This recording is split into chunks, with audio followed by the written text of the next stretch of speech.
wander in for Right, very good. And you're off today? Yeah, maybe I'll wander in tomorrow. Well, yeah. Okay. See, you just say it like that. No, you didn't see the look you just gave me. Oh, I know. I didn't give you a look. I'll be here tomorrow. Thank you. I got a surprise. We got a surprise for you. I can't wait. Cannot wait. All right, don't forget we got Bill Cini's trivia on Wednesday. Rob Dion coming in on Friday, and Gonzo will be back on. Rob Dion on Thursday, Gonzo on Friday. Maybe a little Steve Light from Happy Feet. No, Happy Wheels. Sorry. Happy Wheels, Happy Feet. Yeah. The movie. Whatever. All right, keep it right here. You got Matt Connarton Unleashed coming up at 4 p.m. And I guess that's going to do it for us today. I got to say, get well, Daryl. I didn't even know you had a little fall. So hope you're feeling better, my friend. Keep it right here. WMNH. Have a great day. Love you, dear bear.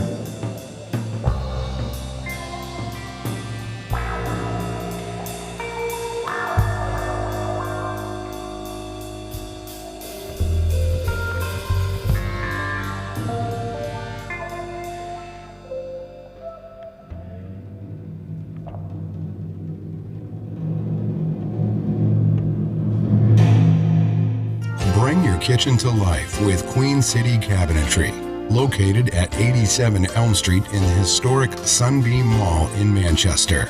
Open Monday through Friday, 9 a.m. to 5:30 p.m. and Saturdays, 10 a.m. to 2 p.m. They can be reached at 603-222-2007 or on the web at queencitycabinetrynh.com. Come see the possibilities. Queen City Cabinetry, another proud sponsor of WMNH. Diz's Cafe is the place to put a smile on your face. Judy and the crew will take care of you. Bring your appetite and treat your taste buds right. Diz's Cafe is always a winning choice. Breakfast, lunch, or supper. Diz's Cafe at 860 Elm Street in downtown Manchester. Dine in, take out, or make a reservation. Call 603-606-2532. Eat, drink, and be happy. Diz's Cafe.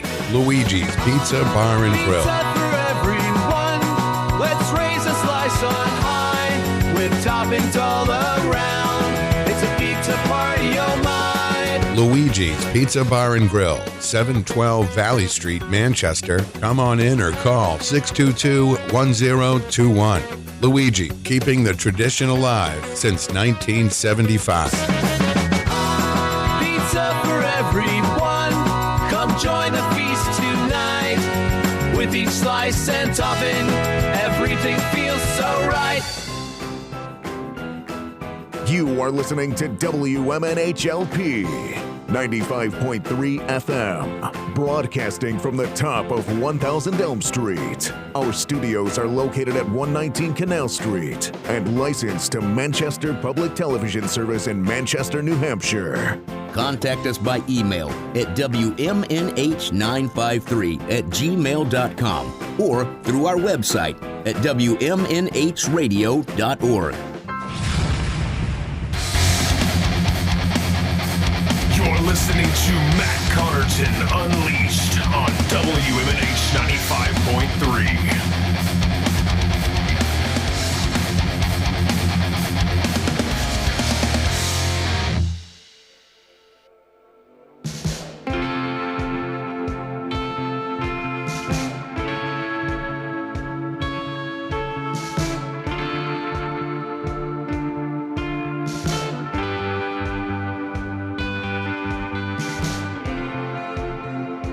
She's brought you out for drinks again.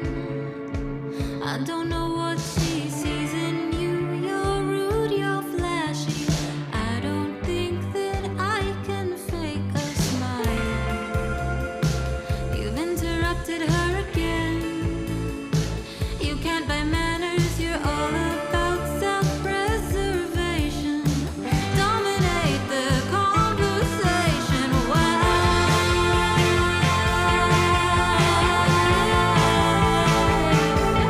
Do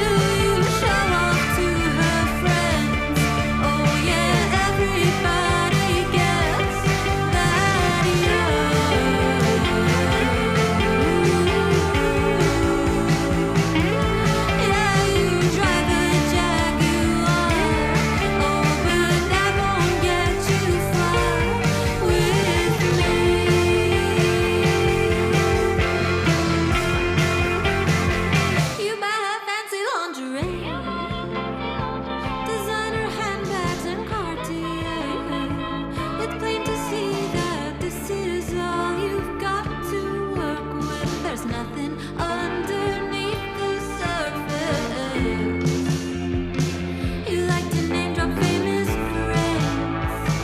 It's pretty clear that you are overcompensating, and to watch is so frustrating.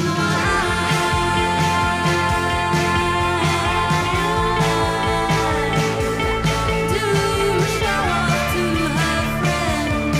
Oh yeah, everybody gets that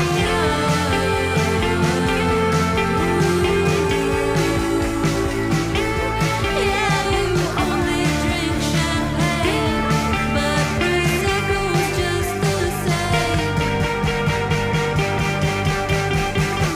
You say you're tired like Patsy Kensit. Say your neighbor is a star and make sure everybody knows it. Make sure everybody knows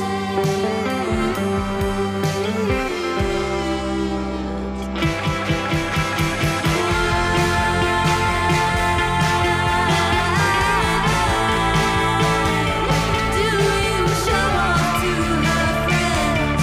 Oh yeah, everybody gets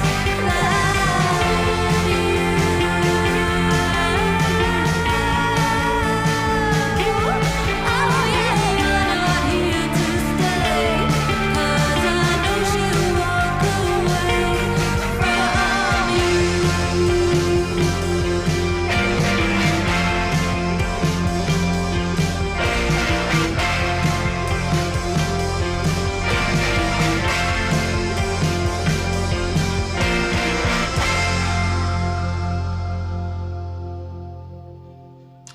I love it. I've been looking forward to this.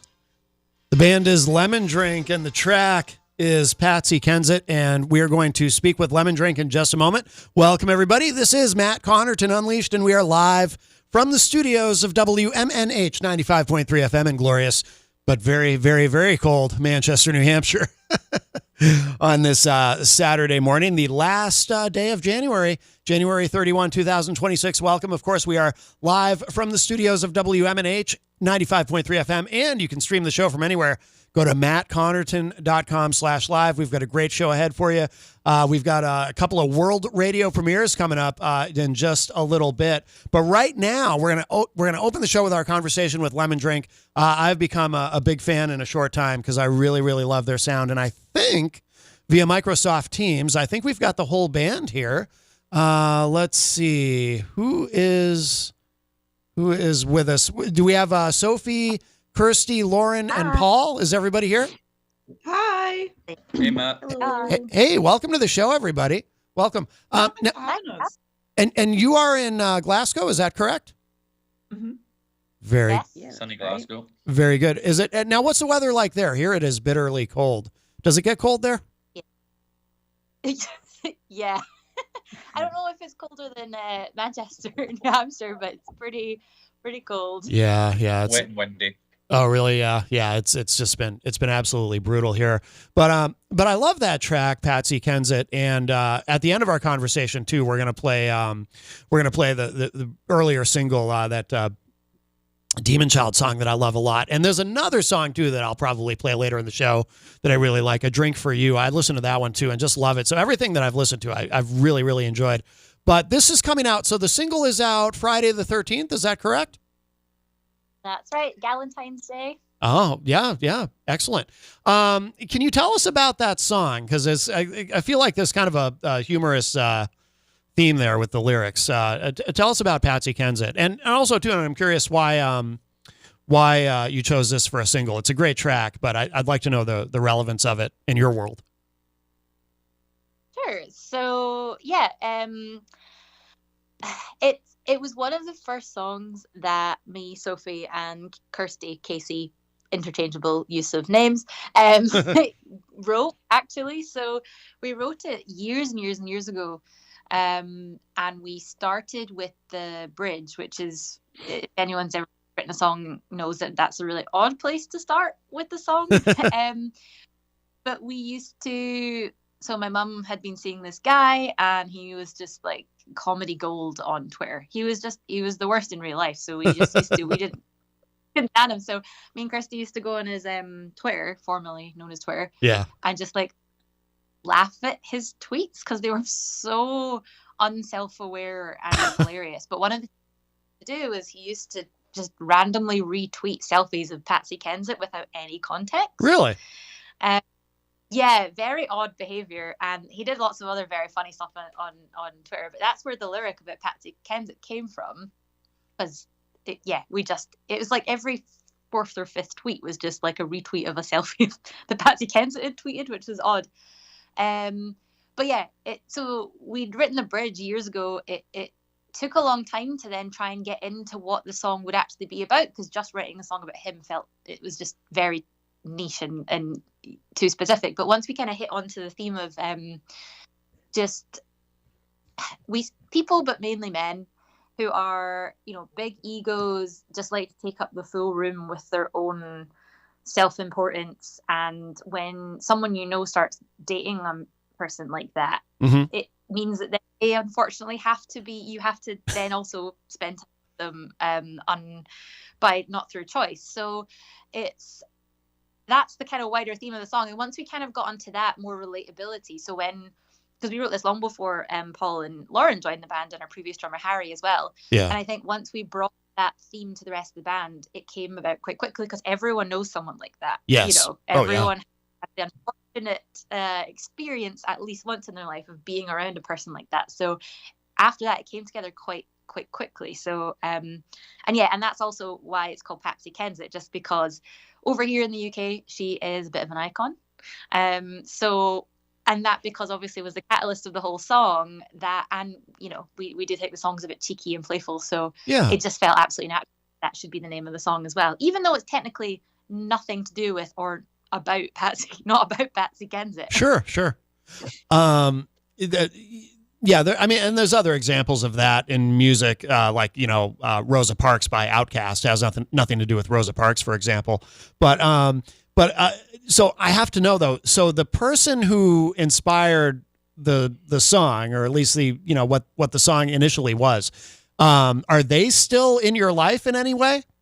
No, good. That's why I think as well it became the right moment to do it. Obviously, I think until they very thankfully broke up, I think it just would have been a bit too close to home. But luckily, no, they're long gone. So yeah. And my mum knows it. I'm sure that she knew, so that she was okay with us doing it. So. Well, she probably gets a kick out of it, right? Does. She really enjoyed hearing it for the first time. Yeah. No, that's really cool. So, I mean, this sound of yours, I mean, it's sort of, kind of dreamy. You probably hear that word a lot, kind of that sort of dream distorted type of sound. And it seems to be the other songs, I think, have kind of a similar vibe. I mean, but the band has been around for a while, right? And I'm curious if your approach to this has kind of changed over the years. It sounds like the lineup has been pretty stable, right? You said you had a different drummer at one point. Yeah, we. When you learn, I'll go. We had the same drummer for a really long time. Yeah. I think you guys started out with him, didn't you, Sophie and Kirsty, before I joined?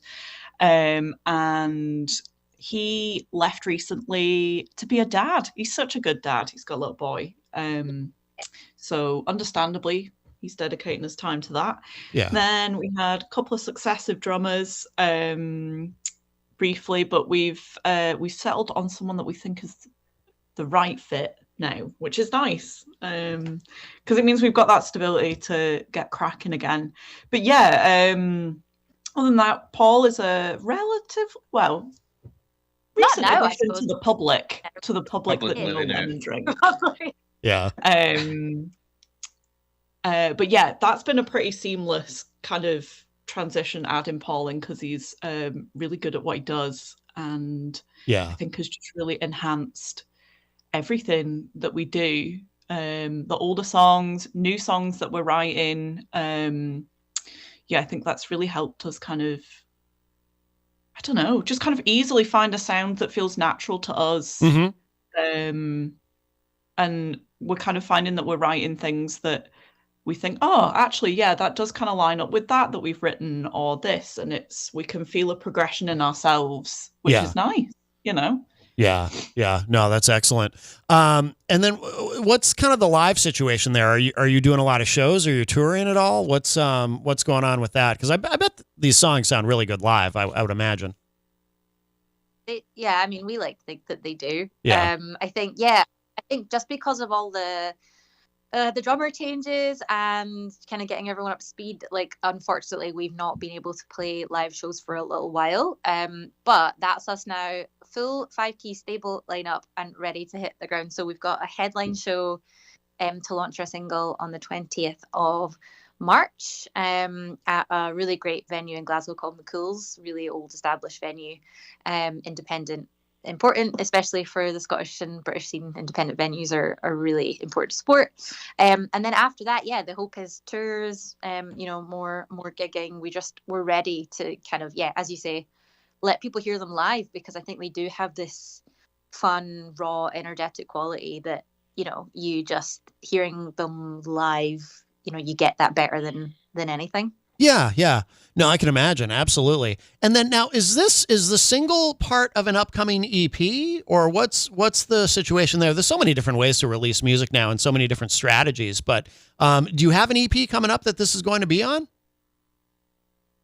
This one is a standalone. So we're launching Patsy. So Patsy, I think, made sense to do as a standalone single because it definitely hints at the music that's to come. I think the sound, if you listen to kind of our original stuff and then this, it does feel like a more mature, elevated kind of sound than where we've come from, and definitely hints at what's to come. But the sort of that sort of like vintagey, nostalgic kind of sound probably sits alone with Patsy, but that dreamy, sassy qualities you can definitely hear that in the other songs to come. So loads of songs kind of ready to go, but Patsy just forms part of her own kind of special universe. Okay, interesting. And I was reading too, is this correct? So that you recorded that with Andy Monahan, if I'm saying his name correctly?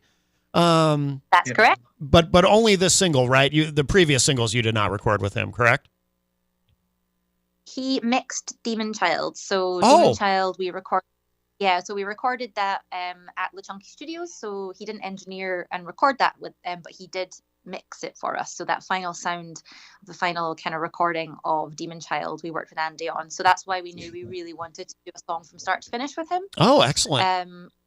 Patsy, because he is great what he does. He's fantastic, and he's a really good guy. And we're big fans of Frightened Rabbit as well, of course. So yeah, it was a real dream working with him. So it was great. So as far as the EP, is your plan to work with him on that as well, or are you or is that gonna be a different direction, or do you know yet? I don't know if you've started working on it yet, but we don't know yet. I think that's the thing. We've got all of the songs are kind of still at the demo stages, and then all of that's still to be worked out. But yeah, plans are afoot, which is exciting. Yeah, that's good. Yeah, I mean, he definitely captured something here, so that's great. Although I have to tell you that song. I really love. Is it A Drink for You, or A Song for You? Oh, a song. A Song for You. I really like that one a lot too. I'm gonna try to sneak that one in later as well. Yeah, really, really good. Yeah, and I think too. So the debut EP, Better Run, when did that come out? Was that 4 years ago? Yeah, that was 2020.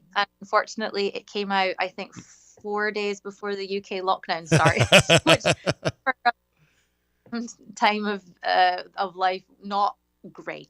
Yeah. So that was, I think, we played our EP launch show on the Saturday. So it came out on the Friday, we launched on the Saturday, and then lockdown UK, and I think started on the Wednesday. So I think there was also like we'd held a super spreader event.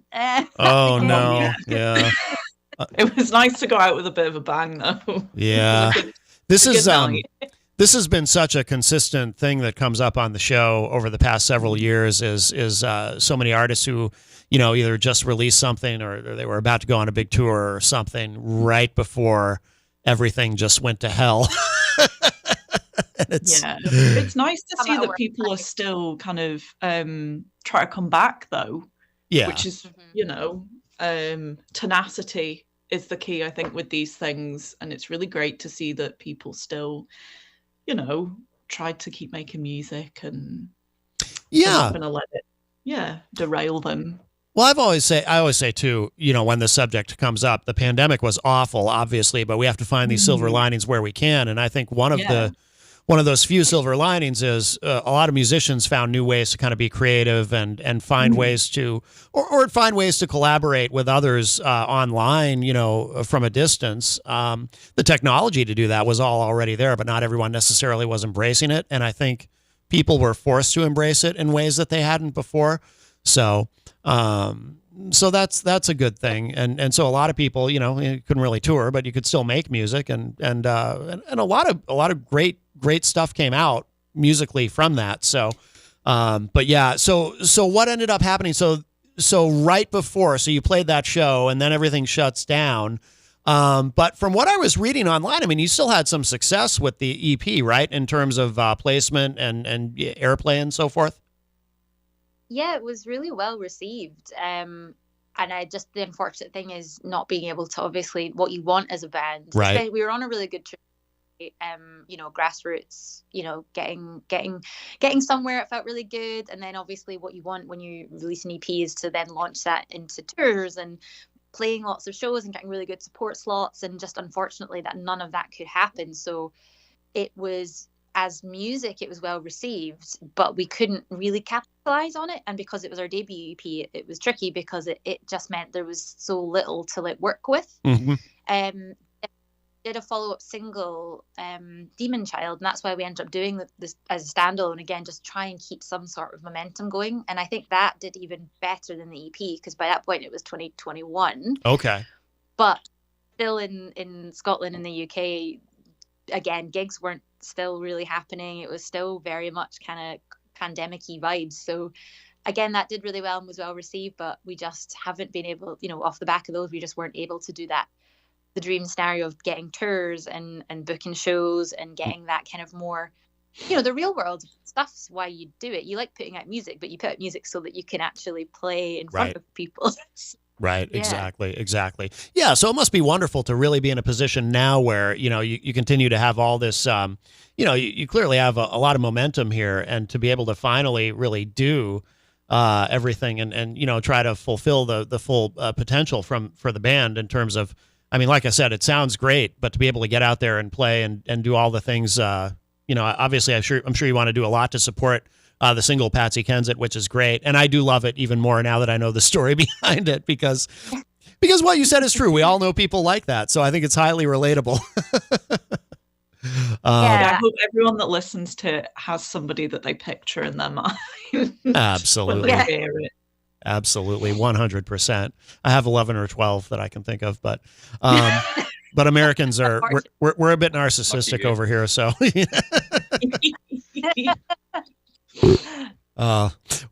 so where should people, actually, before I ask you that question too, I forgot to ask you one of the obvious questions. Lemon Drink, where does the name come from? See, I really think, it's funny, we get an obvious question, but we've yet to come up with a more interesting story than the actual origin story. I don't know, Kirsty, maybe you can tell it. I mean, it's not a fantastic story, but me and Sophie were just out one night at a bar in Glasgow getting some amaretto sours, and they were perhaps the worst amaretto sours we've ever had. It was they just squeezed some lemon and some amaretto into a glass. Yeah. And I was like, this is just a lemon drink. And then that was it. And then we're like, great name for a band. And here we are. Yeah,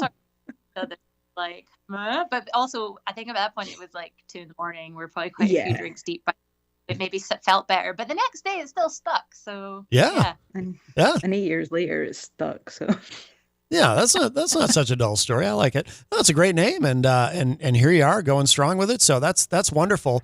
So in a moment we're going to I'll let you all go, and we're gonna play that track Demon Child, and I'm also gonna I'm also going to sneak in a song for you because I love that one too. That's such a good song. I really, really like that a lot. But where should people go online to keep up with everything that Lemon Drink is doing? Where should people go? All the usual places. We're on all the socials. So yeah. Instagram. At Lemon Drink Band on most socials. Okay. Yes. Lemon Drink Band. Okay.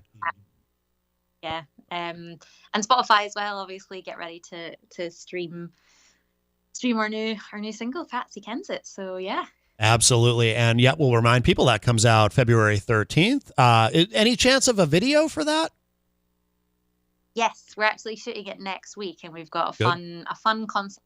So keep an eye out on our socials for us releasing bits from that too. Oh, fantastic. Can't wait to see that. That is wonderful. Well, listen, okay, so thank you all, of course, Sophie, Casey, Lauren, and Paul. Thank you all so much for joining us this morning. We're going to let you go. I'm going to hit that track, Demon Child, and I am going to play a song for you as well. But we will definitely do this again in the future as you're releasing new music. We'd love to have you back on. Like I said, I became a fast fan. I really like your sound, and and I like the dose of humor in this track too, or the track that we played earlier, Patsy Kens It. But I wish you much success, and we'll talk again soon, I'm sure. Lemon Drink, thank you all so much. Thanks, man. Thank you. Oh, you got it. All right. Bye-bye. Take care. Bye. All right, that is Lemon Drink. We got all 4 members here, and we're going to play this track. This is called Demon Child. This is a previous single, and I am going to play a song for you as well. And then after that, we've got a couple of world radio premieres for you this week. And of course, stick around. If you are listening live on Saturday in the second hour, BRSR is with us. And in the third hour, Vices Inc. will be with us. So we've got a great show. We are in the very early stages of this week's program. But right now, here it is. This is Demon Child, and the band is Lemon Drink.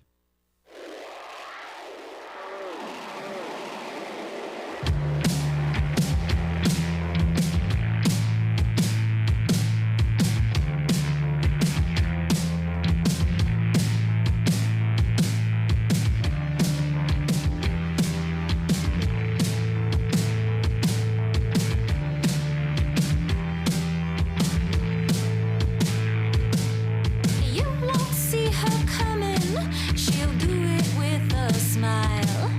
You won't see her coming for miles and miles. She's a demon child. She's a demon child.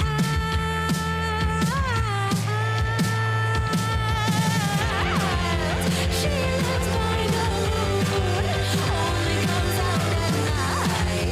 She lives by the moon, hiding in plain sight. She's a demon child. She's a demon child. She's a demon child. She's a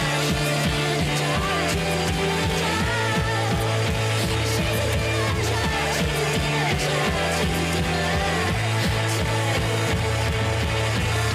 She's a demon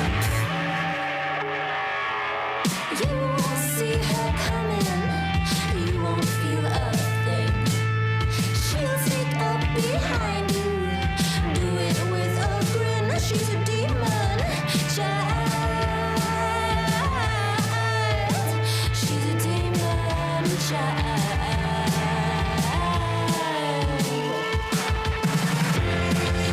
She lives by the moon, only comes out at night.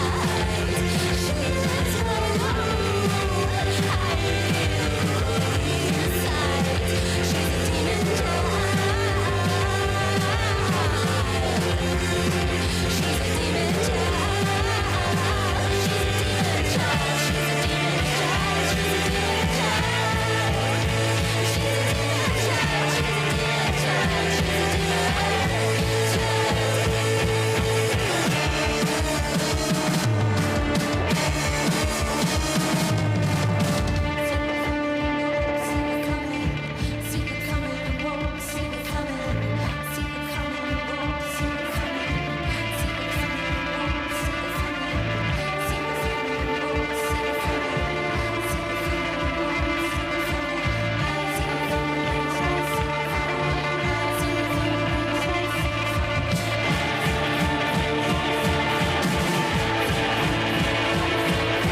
95.3. And now the exclusive world radio premiere of the new single from Kyle Gordon, Dead Oceans.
And now, the American radio premiere of the new single from Lydia Reddy, the title track off of her new album, Stronger Together.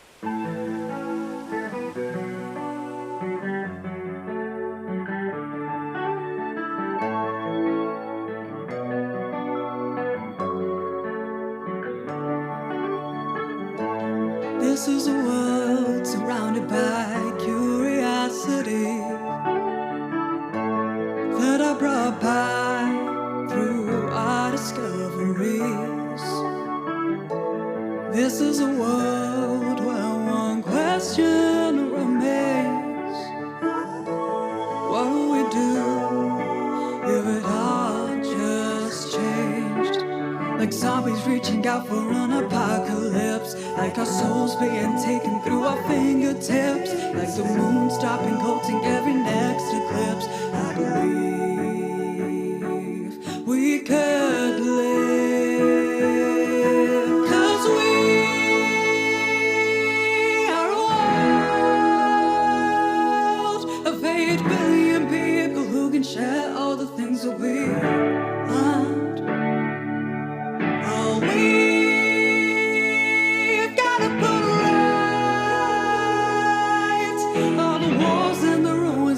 happening in our home tonight. This is a world that's laced with challenges and sins.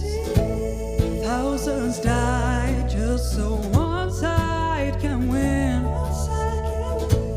This is a world where one question remains. What will we do if it all just changed? Like zombies reaching out for an apocalypse, like our souls being taken through our fingertips, like the moon stopping, holding every next eclipse.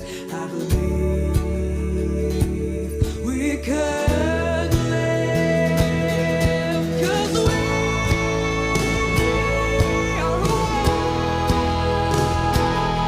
of 8 billion people who can share all the things that we learn.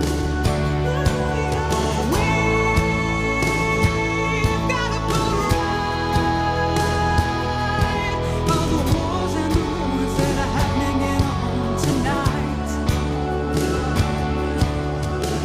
Stop stabbing people in the back. Stop all the hateful attacks.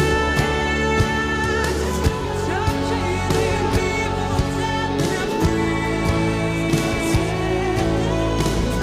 And we can live when you believe. I believe we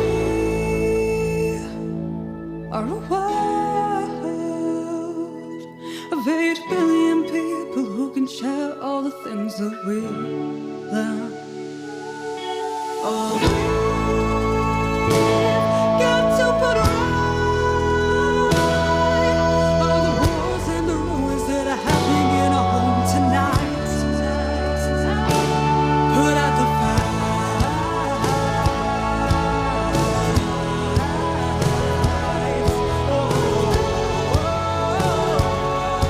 We're stronger together. Put out the fight.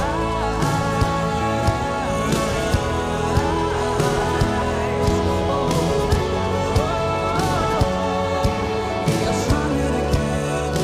Let's unite tonight. Put out fights. Hey, everybody, this is Matt Connarton Unleashed, and we are live from the studios of WMNH 95.3 FM on this very, very cold Saturday, January 31, 2026. That is the new single from Lydia Reddy, Stronger Together, from her new album that just came out, the full length. It is the title track. The album is also called Stronger Together, and before that, we heard the not the world radio premiere necessarily, although it might be. Certainly the American radio premiere of the new Kyle Gordon track called Dead Oceans. Kyle Gordon, by the way, maybe if I can, I'll fit this in. We played his previous single on the show called She Chose Me, and it literally was one of my favorite new songs of 2025. I might see if I can grab that really quick and fit it in. But what I'm going to do right now, because we do have time, I'm going to play one more Lydia Reddy track because they sent me 2 of them to play.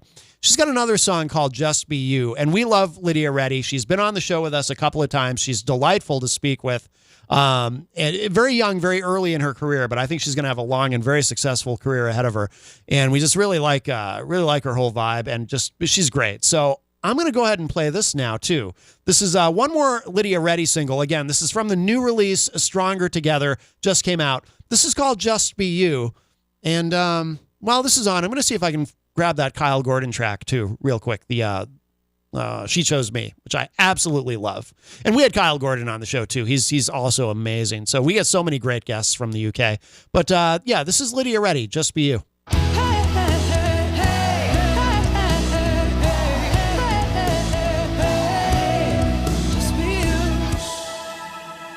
Don't let yourself be put down by what they say to you. Don't let your heart be broken, 'cause they don't have a clue.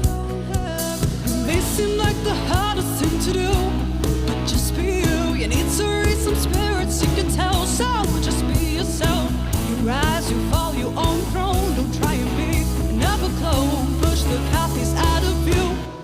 just be you. Hey, hey, hey, hey, hey, hey, hey, hey, hey, hey, hey. Yeah, just be you. Hey, hey, hey, hey, hey, hey, hey, hey, yeah, just be you. You don't wanna be a broken melody. Don't listen to the noise. Let yourself be free. The opinions of those you don't know shouldn't hurt you.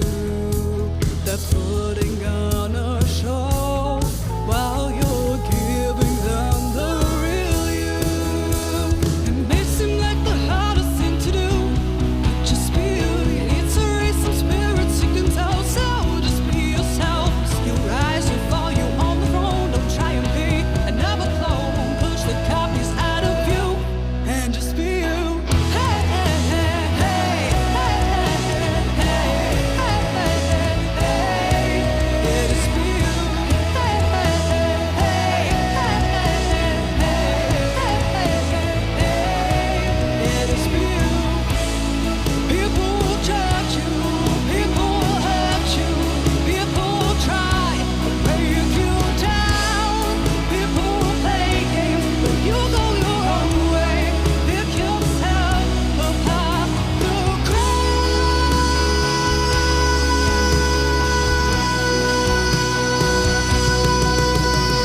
It may seem like the hardest thing to do, but just be you. You need to raise some spirits, you can tell. So just be yourself. You rise, you fall, you on the throne. Don't try and be another clone. Push the copies out of you and just be you.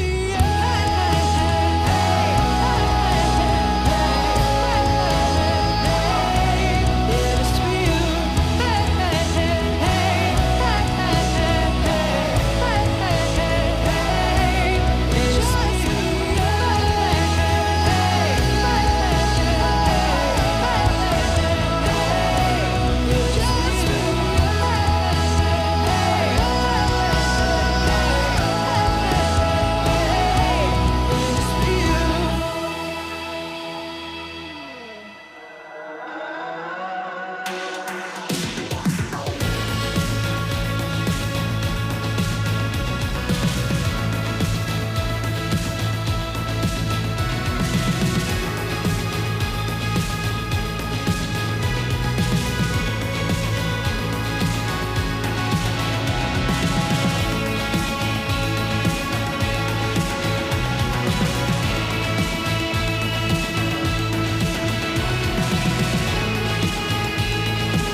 If the skies are gray when the day is night, I can't find my way. If the day is night, always hold my hand.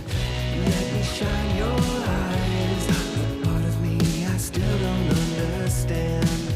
We lie in bed every night, only to turn out the lights. Always sharing our time. We don't always get it right. And I don't know why. No, I don't know why.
Nana's Kitchen and Pizzeria. From Nana's hands to your plate, tradition, love, and taste that's great. Slow fermented dough, flavor so true. Each bite a story made just for you. 603-232-9366. Nana's Kitchen and Pizzeria, 15 Dartmouth Drive, Auburn, New Hampshire. Nana's Kitchen and Pizzeria.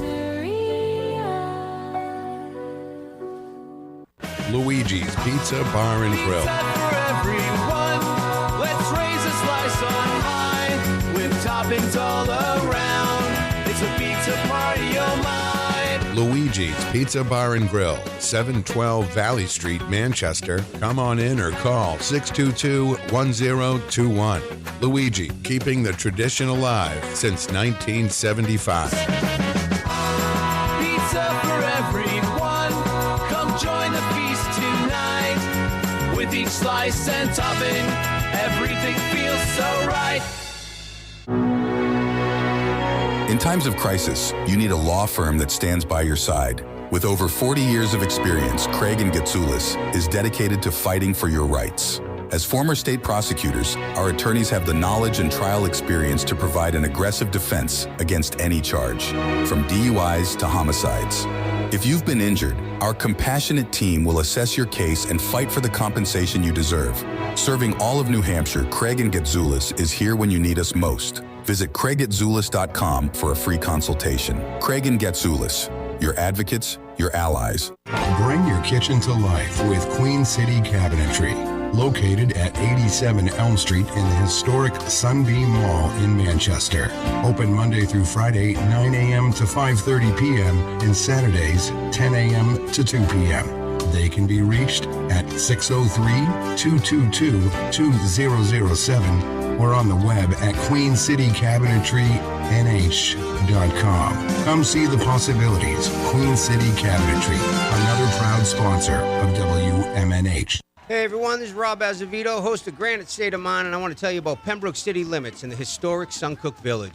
PCL is an award-winning bar, restaurant, and music venue where there's live music 5 days a week and twice on Saturdays. Everything from blues, country, folk, funk, and a whole lot of jazz.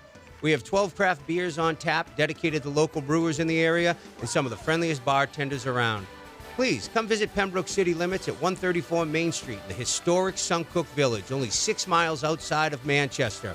Open Tuesdays to Wednesdays, 4 to 10, Thursdays to Sunday, 11 to 10. Pembroke City Limits, where it's all about the music. Diz's Cafe is the place to put a smile on your face. Judy and the crew will take care of you. Bring your appetite and treat your taste buds right. Diz's Cafe is always a winning choice. Breakfast, lunch, or supper. Diz's Cafe at 860 Elm Street in downtown Manchester. Dine in, take out, or make a reservation. Call 603-606-2532. Eat, drink, and be happy. Diz's Cafe. When it comes to keeping WMNH on the air and your own personal or business computer needs, trust Groland Computers. Located on Elm Street in Manchester, Groland handles computer repair, virus removal, and custom-built systems. Are you looking for budget-friendly options? Check out our selection of fully inspected used computers. We offer tailored on-site solutions. No unnecessary expenses here. Visit Groland.com or call Groland Computers at 603-645-0101. Your tech, your way. Trust Groland Computers.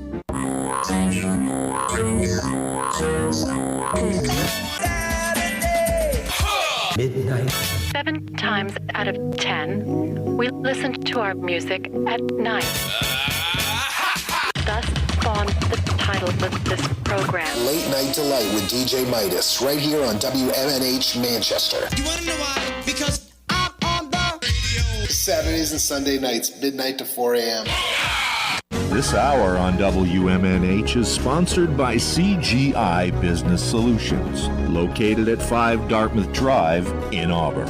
They serve all your business needs, including employee benefits planning, corporate design and business administration, investments and wealth management, and customized business insurance solutions.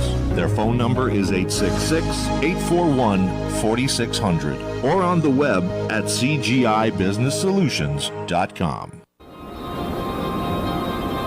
Behold the harmony of airwaves as you immerse yourself in the captivating frequencies of WMNHLP, the sonic heartbeat of Manchester, transcending through the ether at 95.3 megahertz frequency modulation. Our transmissions emanate from the zenith of 1000 Elm Street. Venture into the heart of our creative realm at 119 Canal Street, where innovation and sound collide. We bear the imprimatur of Manchester Public Television Service in the venerable city of Manchester, New Hampshire, USA. Enrich your auditory journey with the depth of our licensed residents. Dispatch your missives to WMNH953@gmail.com or traverse the virtual corridors of WMNHradio.org. Engage with our sonic vibrations by communing with us through the digital channels. Your radio beckons, eager to enthrall you with its mesmerizing cadence and envelop you in a symphony of boundless auditory wonder.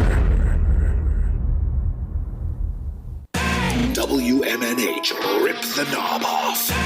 When Matzo wakes up in the morning, he gets into the shower, and to the top of his lungs, he sings, I'm the man. I do what I want because I can. All right, back to the radio show now. All the best, Jerry. Now light creeps in through the broken glass. Around you it bends.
Oh, I love it. That is Portals. The band is BRSR, and we have members of the band on with us via Microsoft Teams. We're going to speak with them in just a moment, but if you are listening live, welcome. We have entered hour number 2, numero dos, of Matt Connarton Unleashed, and we are live from the studios of WMNH 95.3 FM in glorious but very, very bitterly cold Manchester, New Hampshire. Of course, you can stream the show from anywhere. Go to mattconnarton.com/live for all your live streaming options, social media links, contact info, show archives, etc., etc. Today is January 31, 2026. And let's go ahead. We'll get this up here. And I think we've got a few members of the band with us. Hello, everybody. Hello. So, Hi. How's it going? Hey, good. So let's see. So it looks like we have Matt Aitchison, Drew Young, and Chloe Johnston with us. Is that correct? Yeah, that's right. That's correct. Wonderful. Welcome, everybody. And yeah, I love that track. I mean, it's just, and I did listen to the whole album, by the way. You've got just a big sound. I just, that's the easiest way to describe it. It's just big. It's expansive. And I really, really like that. I love the mix. I love everything about it. So welcome. It's wonderful to speak to the three of you. Now, and you're a 5-piece, correct? Yeah, that's right. Yeah, I bet when you play live, I'm sure it also sounds, big. I'd love to see y'all live. Obviously, geographically, that would not be not be easy to pull off. But let's see. So Matt, you're the guitar player, and Drew, you're the drummer, and Chloe, you do vocals and synth, correct? Yep, that's right. Very good, very good. So, well, let's start with the most obvious question first, and then we'll talk more about the music. But I want to know about the name. What does BRSR mean? So it's actually just a shortened version of Bruiser. It was Div, who's not here today, our frontman, he originally wanted to be called Burst, and I thought that was the worst name we could possibly go for because the connotations for that in Scotland are probably completely different from anywhere else in the world. Yeah, so we went with Bruiser, but found out there was a DJ also called Bruiser, so I thought the easiest thing to do was to shorten it. Also, just it looks better in terms of the logo and things like that. It looks a lot better on the t-shirt. Yeah, that's true. It does. So am I saying it wrong then? Am I not supposed to say BRSR? No, it would be Bruiser, but we get a lot of people all the time being like, "Oh, hey, what does it stand for?" And we're like, "Well, nothing." So I should be saying Bruiser? Yeah, Bruiser's correct. Okay, wonderful. Okay, excellent. So, tell me about that track, Portals, because it just, like I said, it just sounds so big. It's atmospheric. It kind of reminds me a little bit of some of the at least what was happening here in America. Some of that. Well, I shouldn't say happening here in America because a lot of it was happening over there, but it was becoming very popular here in America. That kind of big expansive sound. But I'm curious. I mean, is that kind of it? I listened to the whole album. It kind of sounds that's like what you're going for broadly, but you capture it so well. I think Portals is an excellent choice for a single. But how do you describe your sound? What is it that you're trying to project with Bruiser? Now that I know how to say the name. Well, I think for us from the start, we've always spoke about the fact that we feel that the best version of ourselves is live. Mm-hmm. And when we recorded this album, we recorded it initially live in a converted church building over the course of 2 days. Oh, really? So for example, the longest song in the album is the second last track, Buried at Home, which is just under about 11 minutes. And the take that is on the album was the only take we did, and it was done live and full. And I think that is the way that we want to capture the band, because for me, I feel like any band should be at the peak of their powers when they're live and they're able to express themselves and change things as time goes on. Because the recorded version of anything, I think if you're going to stick to that version for the rest of your career, it's going to get boring pretty quickly. Mm-hmm. So this is the kind of way the songs sound now. But it's open to the idea of we can adapt these as the sound progresses, as we progress as musicians, and as we change as people as well. But I get what you mean about the sound as well. Like I would say Portals was probably my attempt to write a hum song. As long as we've captured the kind of essence of that, then I'll be happy with that. And what are the lyrics about here? And who writes the lyrics? I don't know if your singer writes them or if you write them or who. Yeah, go ahead. It's myself for the time being. So this album was sort of written by myself out of necessity, because we'd been a band about 6 months and we had about 3 songs. That we sort of rushed together for a gig. Yeah. The band was pretty much the gig was booked before a band essentially, and the band was sort of made for a gig. And we still had no material 6 months later. So one song became 2 became 4, and then it ended up just with a full album. So that's pretty much what I've been working with the past year or so. Lyrically, it's part of the album as a whole as a concept piece, but it also doubles up as individual songs as well. So they have their own separate meanings to me personally as well, to the actual story itself. But it's sort of about being either trapped within yourself and looking for a way out, but it's also about being trapped with another person, but feeling like you're together, but you're not fully together. So, the kind of world of being that you can be living with someone, but you can feel like you're not actually living with someone, if you know what I mean. Sure. So it's almost like so it is feeling like you're living with someone that you have a deep connection with, but the connection's fading. Yeah. And I think that's something that's relatable. Certainly a lot of people go through that. I mean, probably everyone goes through that at some point in their lives, feeling that way. I feel like, and again, not just with Portals, but with the rest of the album too, there's a lot of emotion there. It's as I'm, obviously, songs can be, they're up to the interpretation of the listener. But I could feel a lot of, I found it highly relatable, the whole thing. Like I said, in addition to the big sound, it also, just hearing these lyrics. And again, everyone puts their own interpretation onto what they're hearing. But to me, I really connected with a lot of this. Can you tell me more again about how this band started? Because that was interesting. You said something about a gig and then you had to put a band together to fit the gig. And tell me about that. So essentially, David, our singer, had decided that we were in the band previously, and he'd been out of music for quite a while, and he'd said to me, I'm looking at getting back into music again, but he'd previously been a drummer. But we'd known I was in a band with him when I was 15, so we'd always known that he had a great voice, and he wanted this to be his first solo adventure, and I was like, oh, okay, that's kind of cool. But he went ahead and basically said to someone that we know that he had music to put out, and he was willing to wanted to play his first gig. So he put him on a bill, and he said to me, he was like, "Oh, I've got this gig coming up in about a month's time," and I was like, "Okay, cool. Who's playing with you?" And he was like, "No one." So I said to him, I was like, I was kind of out of music at this point as well, and I said to him, right, okay, I'll cover guitar for you just now. And if you can get a band together, then I'm quite happy to do the show with you, and we'll just take it from there. Yeah. But I'd said to him that I wasn't interested in writing any material or anything like that. So I said, I'll leave that to you. And once you've got songs, let me know, and we'll get this together. And then about 2 weeks before the gig, I said to him, I was like, so what's happening with us? How many songs do we have? And he was like, I still have the one. I was like, I kind of said to him, I was like, right, okay, we'll go into the room, and we will spend as long as we need to get enough songs together for a set list. So the first 3 singles we put out were written within the space of about half an hour or so. Wow. And we wrote those together, and I remember we actually finished the lyrics for the last song in the set list just as the bass player and drummer turned up for our first and only rehearsal before that gig. So that's kind of how it all started, but it's obviously, and it's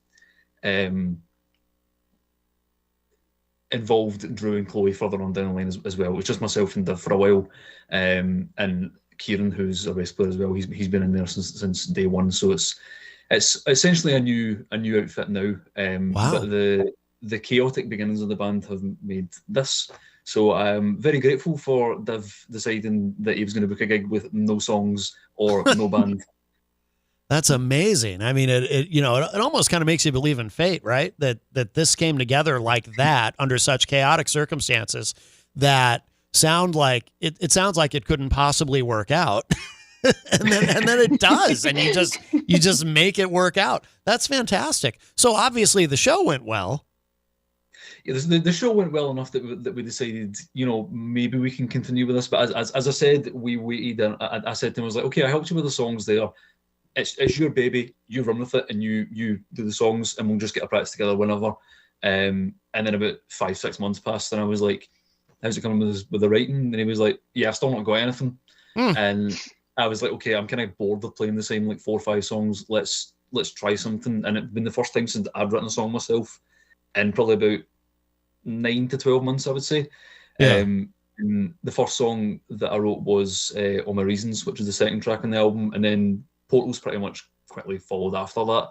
And it was sort of just a snowball effect of just, I think I had a headspace of just, I was back writing again, and I had a purpose to write, and we needed material, so it all just came out one after another. And it wasn't an intention to write an album, but when we ended up with the amount of material we did, I was like, this feels like a cohesive unit as 8 songs, so we may as well. And then the more I was looking at the lyrics myself, I was like, this is telling more of a full story rather than individual stories themselves. So yeah, it's been a blessing in disguise, because I didn't think I would ever be in a band again, never mind writing songs again. But yeah, it's been great for myself, and it's been really, really good having these guys with me as well on this. Yeah, no doubt. Well, when it comes together too like that, when it just feels, like I said, there's almost a sense of fate or destiny to it, the way you tell it. And when it comes together like that, you've got something, you're like if it's one thing if you decide to start a band with somebody, and then you're spending a year or whatever, trying to come up with some songs, and you're working hard at it, and there's nothing wrong with working hard at it. But when it almost sounds like, it just sort of, there's almost an alchemy to it, and it all just sort of comes together like that, that's when you've really got something. And it's interesting too. So you said you didn't think you'd ever be in a band again. Why is that?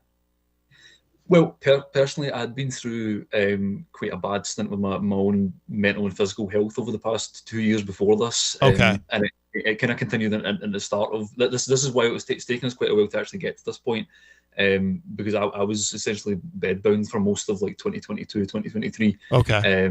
So to be able to get to this point and be here just now is a miracle in and of itself. But as I say as well, this is a project that couldn't have been done without everyone involved, because you can write as many songs as you like, but if you don't have a unit around you who understand everything and are invested in the project as much as yourself, then it's really all for nothing. Right, absolutely. So how long has the band actually existed at this point? Well, from our first gig was 2022. Okay. So you're talking about three and a bit years or so. But Drew's our most recent member just now. Okay. Drew's the new guy. Yeah. So Drew and Chloe came in towards the probably about midsection of last year, I'd say. Chloe originally was just providing backing vocals on a lot of the album, and I felt that she contributed so much to the harmonic balance of a lot of the songs that it felt wrong to just have her as essentially like a studio musician. And I said to her, I was like, what would you feel about joining the band? And she was like, but I can't play anything. And I was like, you can play synth. She was like, but I can't play it. And I was like, you can learn. It's okay. Yeah. So that's what she now plays synth, and she's learning as she goes, and she's doing very, very well. Oh, that's excellent. Yeah. Yeah, go ahead, Chloe. I was just going to say, in keeping with the band being forged in chaos, I've only been playing synth since July last year. No kidding. So is this actually your first musical instrument that you've played? So I've played like a little bit of guitar and stuff in the past, but never like been in any bands or anything, just sort of doing it for fun. And then obviously this is the first project where I've really had to get my head down and learn an instrument from scratch. So it's been a challenge, but a good one. Yeah, no, it's good. And, I've heard a lot of, this comes up a lot on the show. I've heard a lot of music teachers and music professors say that everybody, and by the way, I did not take this advice. I can't play anything on a keyboard, but that every musician should at least know some synth keyboard, piano, whatever, because it helps you just knowing even a little bit of that helps you with everything else in terms of music. It helps you to understand chord structure better. It helps you with everything. And a lot of them will say too, that's the best place to start. Obviously you're already playing guitar, as you said, but to even if you start, even if it's not going to be your primary instrument, if you start on a keyboard, it's going to help you with everything. So, but it does fit the chaotic nature of how the band started, right? So that's great. Good for you. Good for you. I mean, has it been scary, or do you just take the challenge and say, no, I'm going to do this, or what's been your mindset with it? It has been quite intimidating, especially since all the guys have been in bands before and bands that have done quite well. And I sort of sometimes get a little bit of that imposter syndrome where I sort of get up on stage with them and I'm like, I'm surrounded by these people who've been playing their instrument for like decades now, and here I am just plinking away at my keys, no idea what I'm actually doing. So, right. In that regard, it's been a little bit intimidating, but the guys are so lovely and so encouraging, and I couldn't be surrounded by better people. So yeah, oh, that's fantastic. And then so Drew, so you're the newest member. So how long have you been in the band now? I am, yeah. It'll be coming up on a year, I reckon. A year in March, maybe. Okay. But it's been great fun. I think myself and Matt, we played in a different band maybe 2 or 3 years ago that just over the pandemic sort of lost steam. Yeah. So when Matt had got in touch that their drummer, or the previous drummer, Kyle, had stepped aside. Okay. Totally jumped at the chance to be able to play with Matt again. It's always been great fun. And as he said, I've always really enjoyed his songwriting. Yeah. So it's been, and also all the stuff that Kyle had recorded for the album has been super, super fun to just sink my teeth into and learn all these parts. And then when you do that, when you come into a project like this is something I'm always curious about. Do you then try to learn exactly what he did, or do you try to learn what he did, but then maybe kind of put your own? Because I've known drummers who they'll come into a situation and they'll say, I'm going to, or someone in the band will tell them if they're coming in new to a situation, I'm going to try to learn everything. I'm going to learn the fills exactly. I'm going to replicate exactly what the previous drummer did. And other drummers, of course, want to come in and, probably everybody wants to kind of put their own stamp on it. But what's been your approach with that? Yeah, I think definitely taking the skeletons and the muscles of what Kyle had written on the drums and building on that with my own sort of flavor, my own taste. Obviously, every drummer is unique in what they play. Yeah, I think I appreciate that Matt trusted me to be able to fit the bill for what was already built. Yeah, and I guess if you want to really talk shop and get to it, I am a left-handed drummer that plays on a right-handed drum kit. Okay. Whereas Kyle is right-handed. So there's a lot of the fills that I really liked the sound of, wanted to play very true to what he plays. Oh. But physically, I would have to swap a lot of my sticking and intonation around to make these work. So that's been really, really fun to try and work around lots of these problems as well. Okay. How has that been hard to pull off? I mean, yeah, it's been hard, but it's been well worth the challenge, Yeah. I like to play drums and I like to learn fun things. So yeah, exactly. Yeah, that's very cool. That's something that wouldn't have even occurred to me. But that's interesting. Yeah. So now you guys have already gotten some success with radio, right? You've gotten some traction over there, some early radio support. Yeah, we were on. We've had amazing radio in the UK, and the US has been pretty early champions of our music. Jim in Scotland has been really good for us. This is only like our third interview in one day, I think. But this is our third interview of all time. So wow, okay, yeah, I'm honored. It's been nice to get. No, we're honored to be here. It's been good to actually get to talk to people who are actually interested in music. Yeah, and have actually listened to what we've done. Because in the past we've found it quite difficult to talk to people who kind of, that kind of way where they kind of like they've heard about 30 seconds of it and they're like, yeah, no, I know what you're talking about. I know what you guys are all about. And I'm like, okay, man. I'm also curious to know about the live situation there, because it looks like you're having a lot of success. You've been playing some sold out shows, correct? Yeah. So this is something, as Drew mentioned, the drummer on the album, Kyle, he stepped aside earlier last year, just due to the fact we were talking about going on tour last year, and we ended up pushing the album back because he decided that the concept of a tour wasn't his cup of tea anymore. He'd been in a band before who had toured quite extensively, and he was like, I'm not cut out for this anymore. But it's been a bit of a shame because he left at a point where we started actually building more of a fan base in our own in Glasgow and surrounding areas. So we played a place called McCool's. I think it was, Drew, was it your second gig?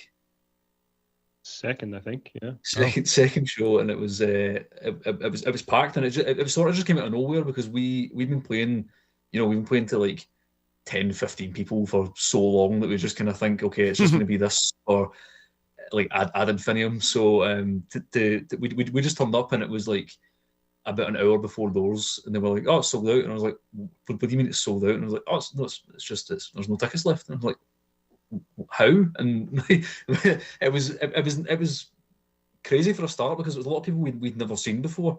It's kind of continued from there. We had probably our busiest year for gigs last year, which building onto this, it's worked out for the best with the album this year, and we've got quite a lot of shows already booked for this year, so it's been great. Yeah. Oh, that's excellent. Very, very good. You do any? I didn't think to look. Do you have any music videos? Because like a song like Portals, I think would really lend itself to something. And I feel like, looking at the artwork that you have, like the visual component is important. Is important to this band, to Bruiser. But have you made any music videos? Yeah, we've actually got. Funny as you mentioned, we actually finished recording the music video for Portals yesterday. Oh wow, good. So I'll be editing that over the next couple of days or so. We've tried to do everything in house from the start here, because it's quite hard to get any sort of funding or support in the UK for music. So any money that we can save for recording or going on tour and like that, the actual important things for people to hear music, we will cut that. So I've learned how to do filming and editing and that kind of thing to save the cost on that. So we've got a video for Judas, which was our first proper single, and there is a visualizer for Man-Made Fires, which was a single before Portals. There was planned to be a music video for that, but we sort of ran out of time to do it. And the weather over here is so temperamental that to try and film a music video outside got to a point where we tried to start filming it, and my hands were on the camera and I actually couldn't feel. I lost all sensation of feeling in my fingers. I was like, I actually don't know if I'm pressing the record button here or not. So the Portals music video will be out soon. We did plan on having a video for every song on the album, but really, as I say, the connotations of trying to get a budget together, and when we all work full time as well, it's trying to find the time to get it all done while also keeping the set as tight as possible and working on the material as well. Oh yeah, absolutely. No, it's always a challenge. But so Judas was the previous single. So Judas was our first proper single. Okay. That came out about June last year, and we recorded a video for that. That's on YouTube, and. Yeah, so Portals will be our second proper music video. We do have music videos for our first three singles, but those are only on Bandcamp just now. We weren't really 100% on the sound on those ones. Gotcha. But there are videos for those three singles as well. Okay. By the way, I think I forgot to mention. So the name of the album, "A Field of Man-Made Fires." What I'm really curious about the title. What does that mean? So I look at, as I mentioned earlier on, about my health issues of the past couple of years. I went through a period of time where I was not feeling like I was being the person that I should have been. Yeah. And I kind of view, to kind of put it in perspective, I had one of the worst cases in the UK of psoriasis that they've ever seen. Oh, wow. So I got to the point where I couldn't leave my bed, and I started to think that every mark that I had in my skin and every scale that came up was a punishment for me being basically false to myself. So the kind of concept of a field of man-made fires is me just surveying my mistakes and putting the blame on myself for a lot of things. In retrospect, I mean, a lot of the things I've probably been a bit too harsh on myself for. But I think when you are in such a low position, you do just kind of start to fixate on the fact that you could have done things so much better. But at the same time, it's hindsight's a wonderful thing, and when you look back on things regarding that, I mean, there's only so much you could have done. Right. And I think that I've grown as a person since then. But this pretty much chronicles like my life from about the ages of about 19 to about 24. And that's pretty much the whole concept of the album is just dealing with the mistakes that you've made and either accepting it and moving on or wallowing on it. Yeah. No, I totally get that. I just heard a weird sound. Are you all still there? Yeah, we're still here. Okay, Yeah. so I heard a strange sound. It must just be in my headphones. No, I can totally relate to that. You know, and I'm someone who, you know, because you mentioned mental health, like I struggle with depression. My listeners know this about me, and I ruminate a lot and almost constantly. And so I can relate to a lot of what you're saying. And maybe that's why so many of these lyrics really connect with me too. Like I said, I listened to the whole thing. How are you now, Matt? Like how are you doing as we sit here today?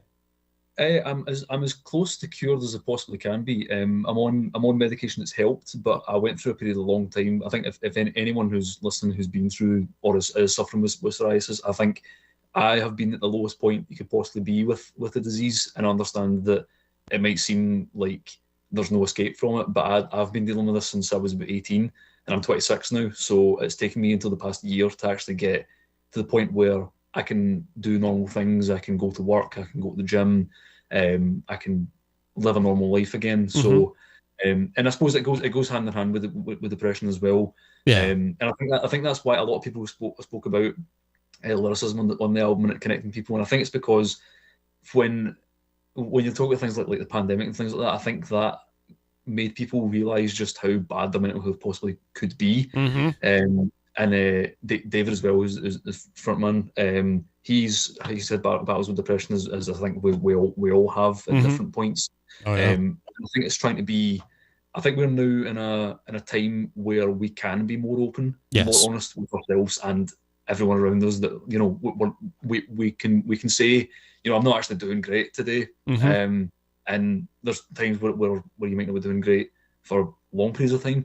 But I think knowing that you've got a group around you who have been through the same thing, it makes things so much easier now. It does. I know for me, because it's been a struggle for me since I was probably a teenager. And in my case, I mean, as far as depression, I got to a point in my life where it's like it's too exhausting to try to hide it. I'm just not going to hide it anymore, and then you open up about it and you talk to people and you realize, oh, it's so common. Like there's no reason for there to be any stigma because it's something so many of us deal with. So like I said, I really love the album, A Series of Man-Made Fires, and we'll begin to wrap up. All three of you, I appreciate you. You've been very generous with your time, Matt, Drew, and Chloe. Thank you so much for joining us. I'm thinking at the end of our conversation, I will play Judas, another great track from the album, because we did talk about it. I love Portals. Great song. Love the whole album. And where is the best place? Where should people go? Especially because, again, because of the way that you spell it, we want to make sure people know where's the best place for people to go online to keep up with everything that Bruiser is doing as a band. So we are most active on Instagram and TikTok. For music-related things, I would say that currently, I mean, Spotify is where most people seem to go for things, but we are trying to push this on Bandcamp as much as possible. Yeah. I think when we're living in this world now where we're combating AI and everything else, the best thing you can possibly do is be as close to your grassroots supporters as possible. So the album will be up towards the end of February on Bandcamp, and it'll be pay what you want. So if you can't afford it, take it for free. Come to a show. We'd much rather that than people giving us £5, £10 here or there. It's more important that people hear the songs and hear the stories we want to tell than giving us any extra money. So yeah, absolutely. Bandcamp does offer that option. And I'm a big advocate. A lot of industry people listen to the show, and so they've heard me say this, but I'm a big advocate for Bandcamp because what a lot of people don't realize too is you get a higher quality file from Bandcamp than you do, say just streaming it on YouTube or wherever. wherever people get their music. So I'm a big fan of Bandcamp. Their whole model of how they do things and everything. I think it's so artist friendly in an industry where there are not enough artist friendly tools that you can use. But I'm a huge fan of Bandcamp. So that's good to hear. But, well, listen, so we'll wrap up. We'll let the three of you go. I'm going to hit that track, Judas, another great song from the album, A Series of Man-Made Fires. But again, Matt, Drew, Chloe from Bruiser, thank you so much for joining us. And we will definitely do this again. Obviously, I'm sure you're going to be, whenever the next single is ready, or if you got another album down the line, or, whatever you got coming up, we would love to have you back in the future. I'm a big fan. So. Yeah, of course. Thank you for having us. Thank you so much. Thank you. Absolutely. You got it. All right. We'll talk to you soon, I'm sure. Take care. See you. Bye-bye. All right. And we're going to hit this. So this is Judas. This is the previous single, or the first proper single, as I think Matt put it, from A Series of Man-Made Fires. The band is Bruiser, and check this out. This is really good.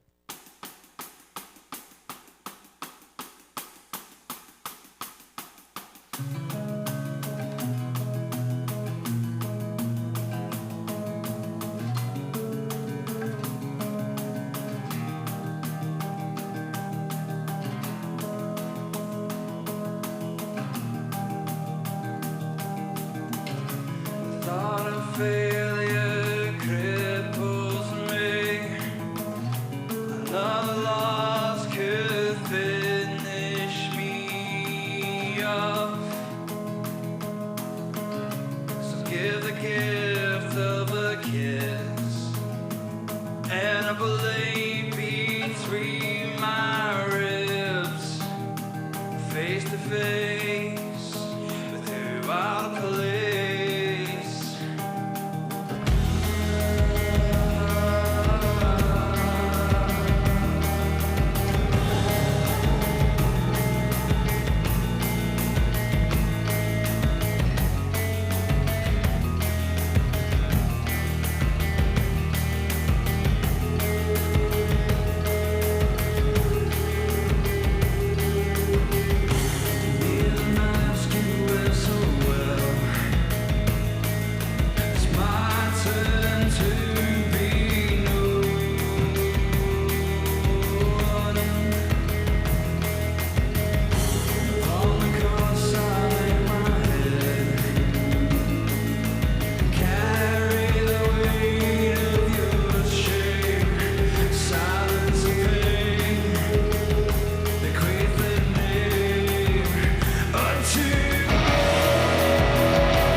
now the exclusive world radio premiere of the new single from Kyle Gordon, Dead Oceans.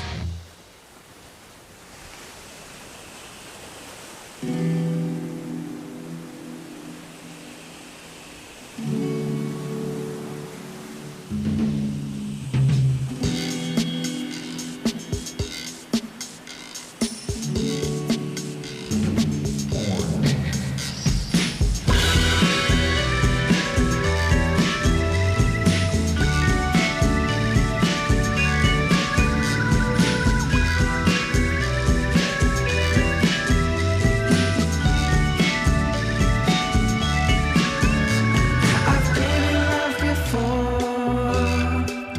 Well, I know that love is more. It's more than just a phrase. Well, sometimes it comes out straight. Sometimes it comes out straight. Is it true? Well, there's nothing you can do. We're either swimming or we drown. Together we're bound. I know it's true. My love for you.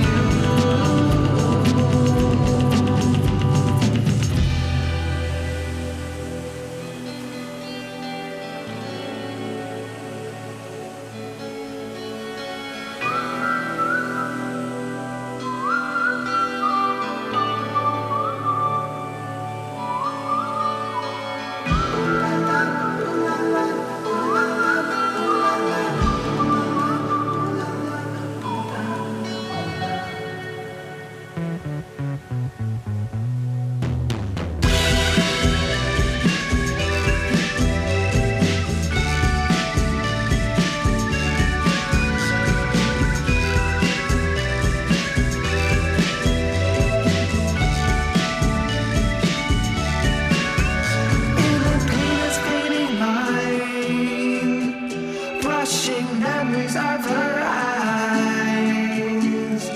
These feelings have their place. Oh, 1,000 different ways. And if the feeling isn't true, there's nothing you can do. We either swimming or we drown. I hope we are found. True, my love for you. I know it's true. My love for you.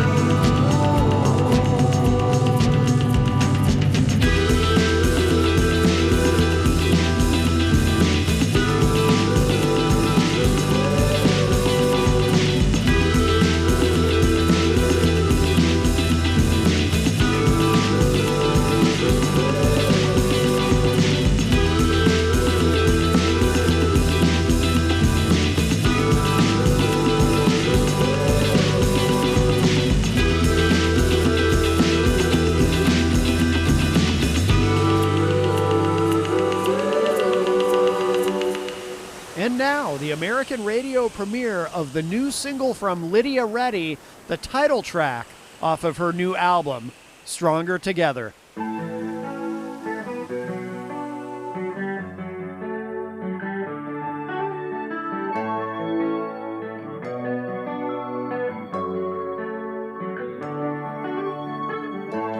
This is a world surrounded by curiosity that I brought by through our discoveries. This is a world where one question remains: what will we do if it all just changed? Like zombies reaching out for an apocalypse, like our souls being taken through our fingertips, like the moon stopping coating every next eclipse. I believe we could live, 'cause we are a world of 8 billion people who can share all the things that we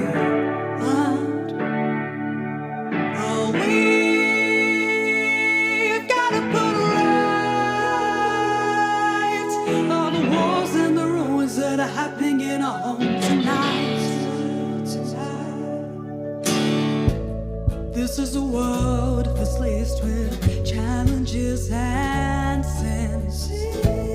Thousands die just so one side can win.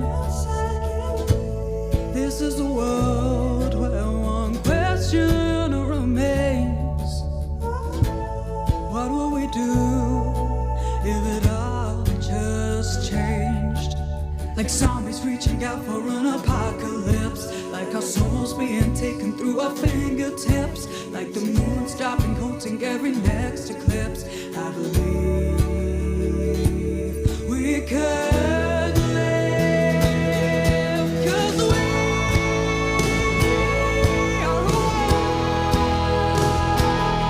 of 8 billion people who can share all the things that we learn. We've gotta put right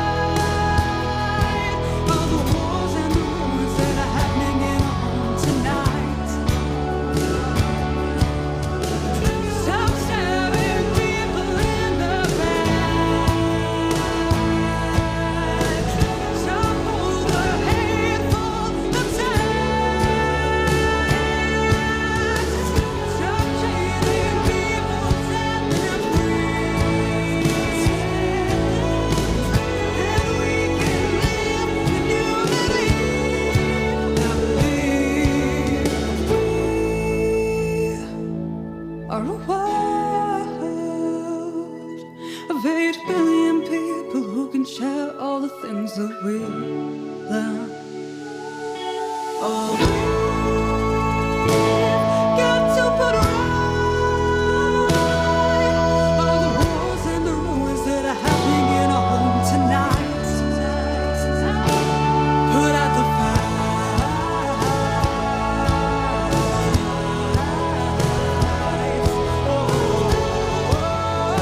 we're stronger together. Put out the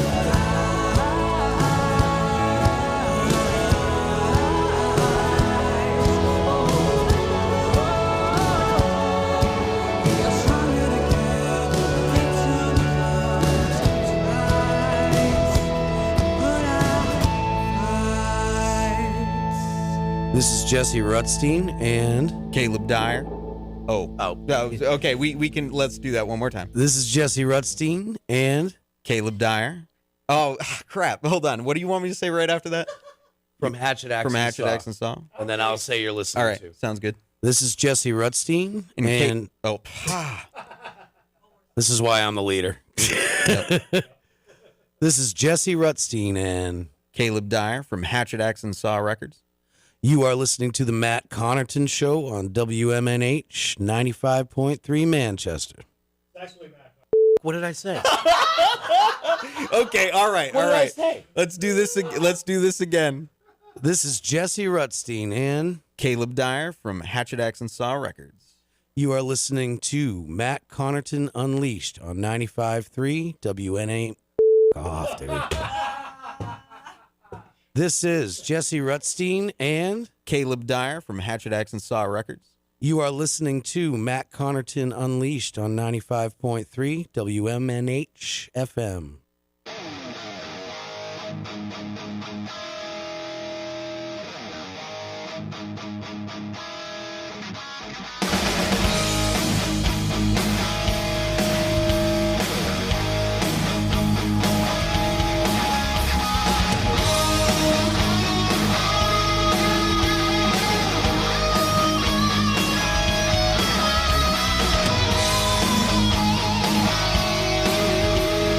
We'll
kiss a girl, you stupid loser.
Nana's Kitchen and Pizzeria. From Nana's hands to your plate, tradition, love, and taste that's great. Slow fermented dough, flavor so true.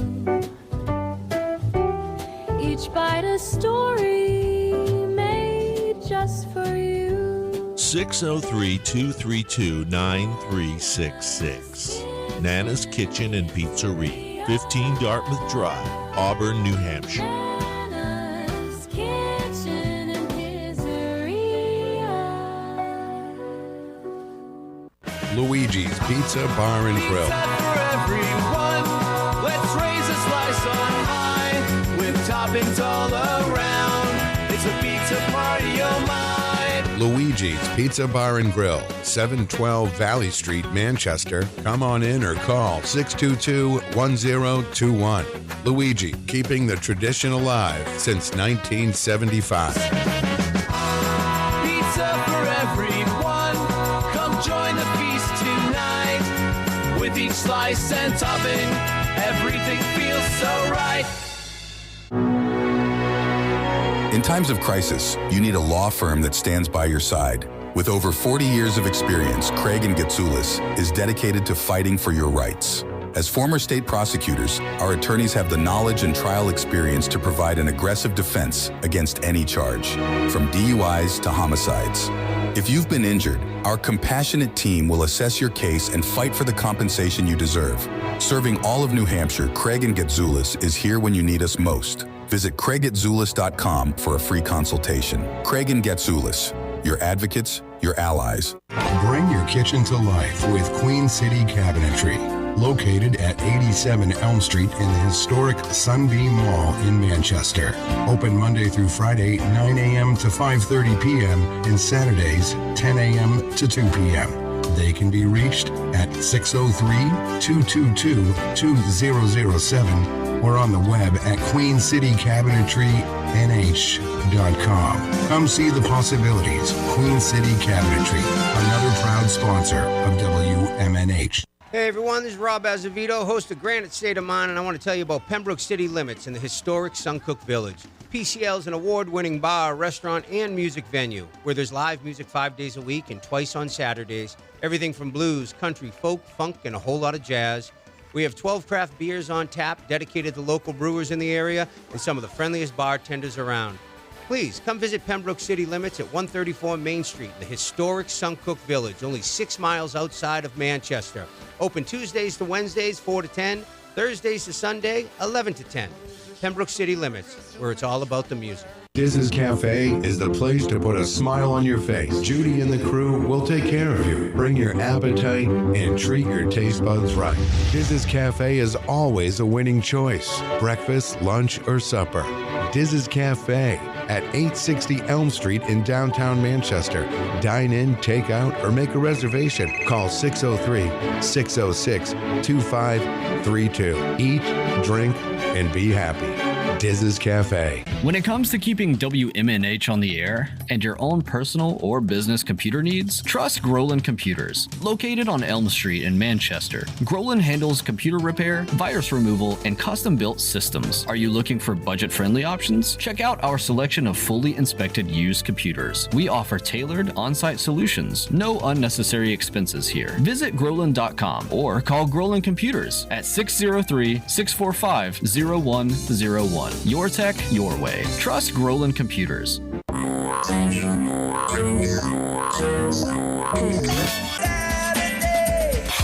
Midnight. 7 times out of 10, we listen to our music at night.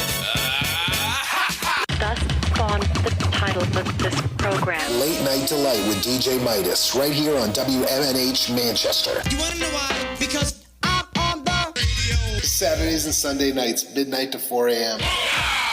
This hour on WMNH is sponsored by CGI Business Solutions, located at 5 Dartmouth Drive in Auburn. They serve all your business needs, including employee benefits planning, corporate design and business administration, investments and wealth management, and customized business insurance solutions. Their phone number is 866-841-4600. or on the web at cgibusinesssolutions.com. Behold the harmony of airwaves as you immerse yourself in the captivating frequencies of WMNHLP, the sonic heartbeat of Manchester, transcending through the ether at 95.3 megahertz frequency modulation. Our transmissions emanate from the zenith of 1000 Elm Street. Venture into the heart of our creative realm at 119 Canal Street, where innovation and sound collide. We bear the imprimatur of Manchester Public Television Service in the venerable city of Manchester, New Hampshire, USA. Enrich your auditory journey with the depth of our licensed residents. Dispatch your missives to WMNH953@gmail.com or traverse the virtual corridors of WMNHradio.org. Engage with our sonic vibrations by communing with us through the digital channels. Your radio beckons, eager to enthrall you with its mesmerizing cadence and envelop you in a symphony of boundless auditory wonder. WMNH, rip the knob off. We're back from the break. Matt Connarton Unleashed.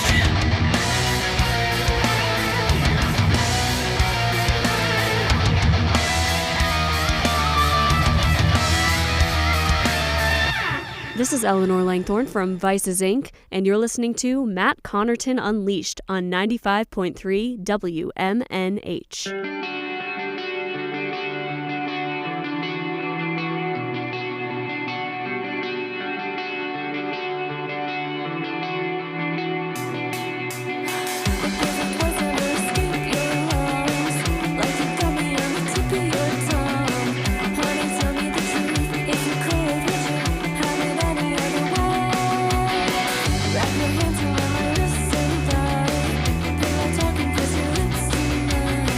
I'm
That is All Through the Night. The band is Vices Inc., and they are with us. We're going to speak with them in just a moment, but welcome, everybody.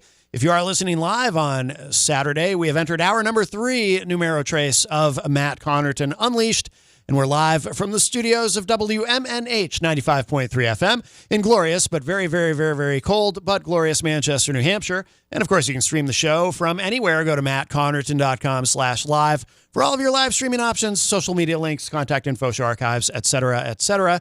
Today is January 31, 2026, and we have returning to the show. Let's see. Jagger, let's start with you. Let's go around, have everyone introduce themselves in the band. This is your, because this is only, is this your third or fourth time on the show? Or the band's been here 3 times. 3 times. But I've been on it individually. Talk about Vices Fest. Yes.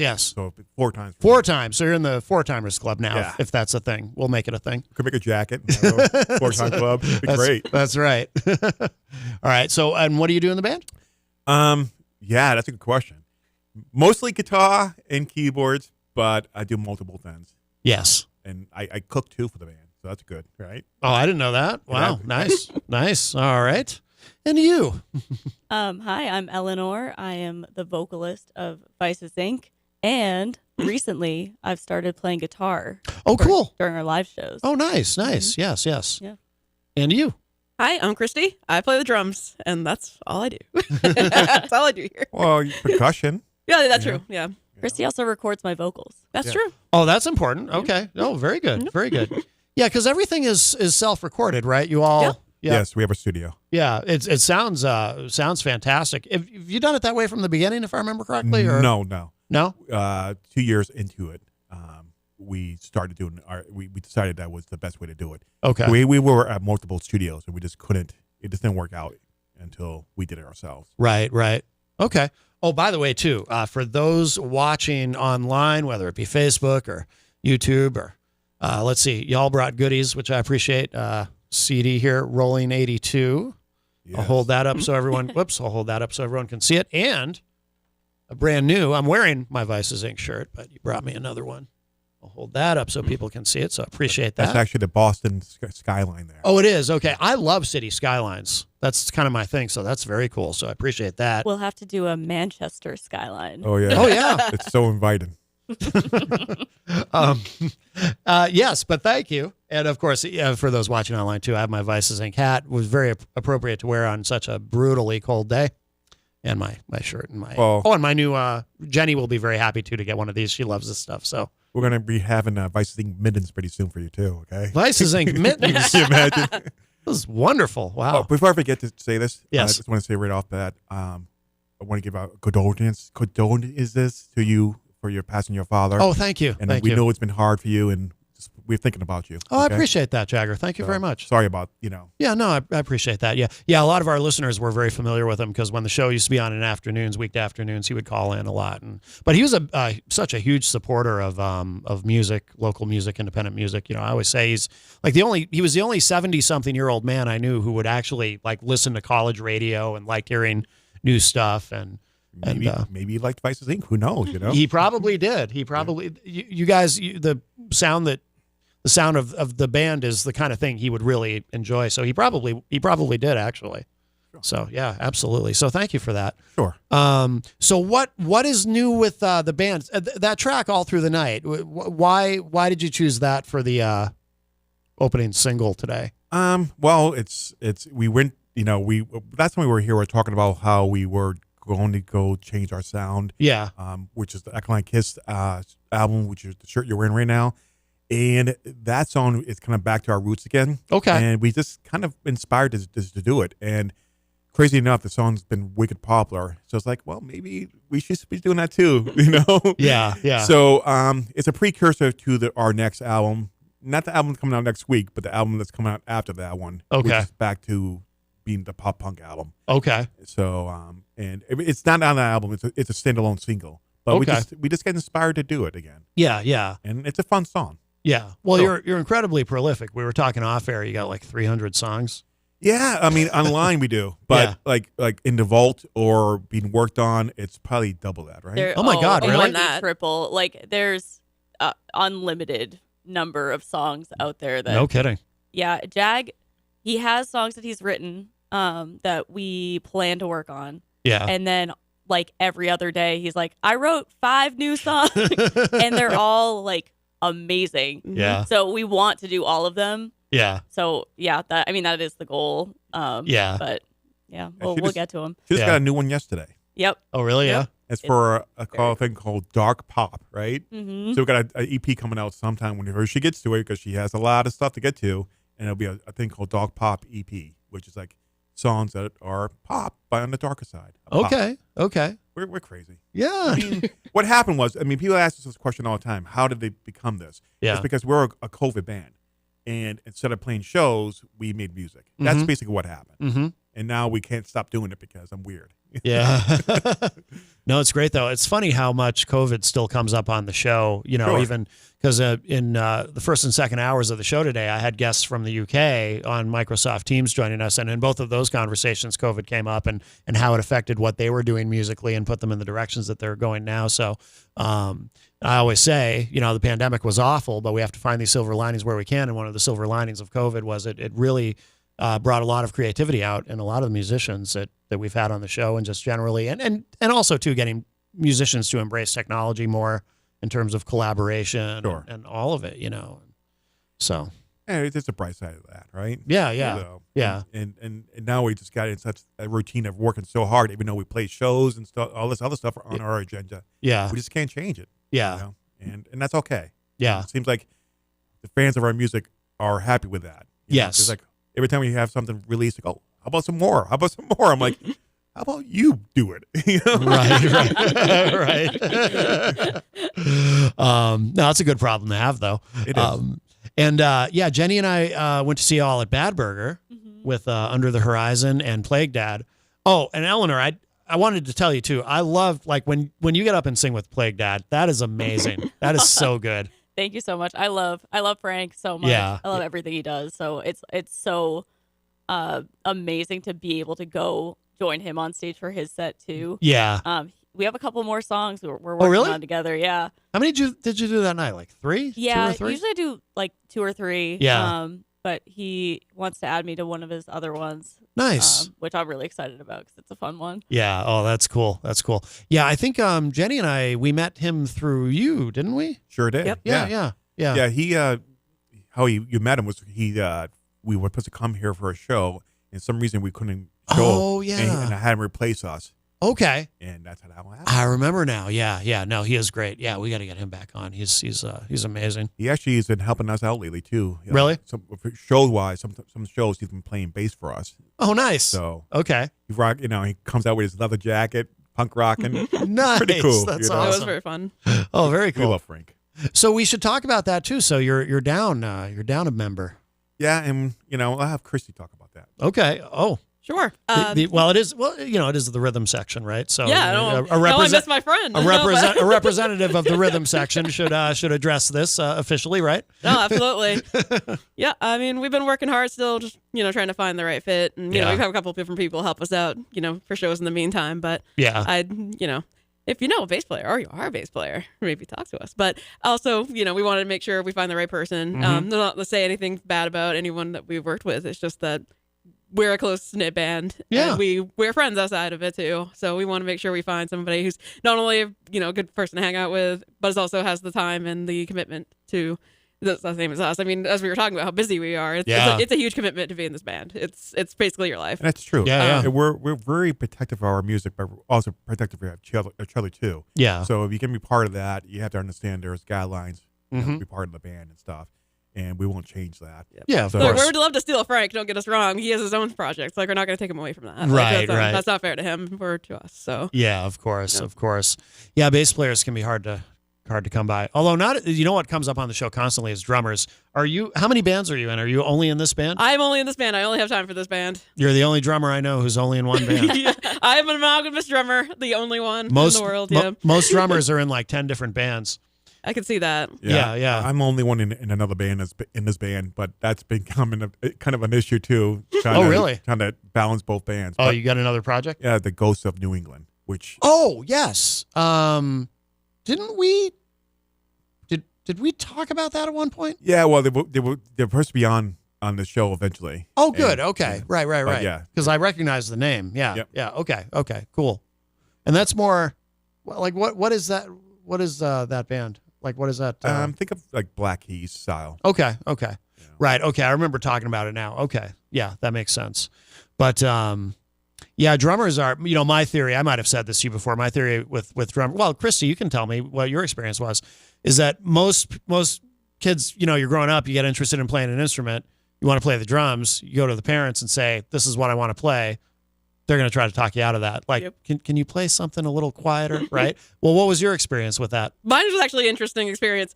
My mom did do that, but it wasn't because of her. It was because of me. Because she's like, and when I was young, I actually had a lot of hard times with loud noises. Oh, okay. So she was trying to protect me when I was like 9 or 10 years old that I wanted to try the drums. And she's like, are you sure you want to do that? And I go, well, I guess that's a good point. But at the time, what I didn't realize is when you're actually playing, you can't tell. Like, the loud noises don't bother you because you're the one behind the instrument. Right. Like, it actually bothered me more because she had me play saxophone, which I was right in front of the percussion section. So to me, it was louder doing that than if I had actually played the drums myself. Yeah. It would have been way better situation. But then later on, when I was in middle school, I decided to try again. Yeah. And I was a little bit better, like, with noises at that point too. So between the two things, that's how I started playing. But And in hindsight, she's probably glad that she wasn't able to talk you out of it, right? yeah, no, she loves it now. She's Yeah. she's probably our biggest fan. She comes around with us almost every show. She helps us do merch and stuff. Oh, that's great. Yeah. Good. I hear it's a Excellent. super, like, I could not ask for more supportive family. So it's great. That makes a big difference. That makes all the difference. Yeah. And that goes out to your extended family too, like your Oh, yeah, aunts, my aunt, aunts, uncle. uncles. Yeah, I've actually had a couple of aunts, uncles, Like, actually. and the true fans. It's Yep. not like it's just because of Chrissy's, like, a relative. Right. They are true fans of the music, which is really great, actually. Yeah. Oh, that is, yeah. When they know the lyrics better than Eleanor, you know. Right, right. I think most people do. Eleanor, should we talk about what you've been through recently, or? Sure, yeah. So I've had this condition for my entire life. I've not been able to burp.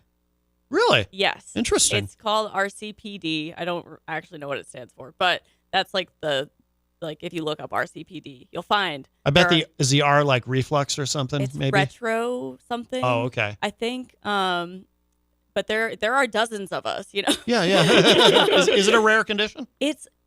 So the awareness of it has gotten a lot better. I think it's more common than maybe was previously thought. Okay. But they came up with a treatment for it in like 2019. Okay. And like started rolling it out in like 2020. So it's very new. But Yeah. I got a shot of Botox to my larynx. Interesting. And that has allowed me, now I'm 3 months out from the procedure, which usually if you lose the ability again, it's like by this point. Yeah. So it seems like it's possibly worked permanently for me. Good. It works for like 80% of people on the Okay. first time. Good.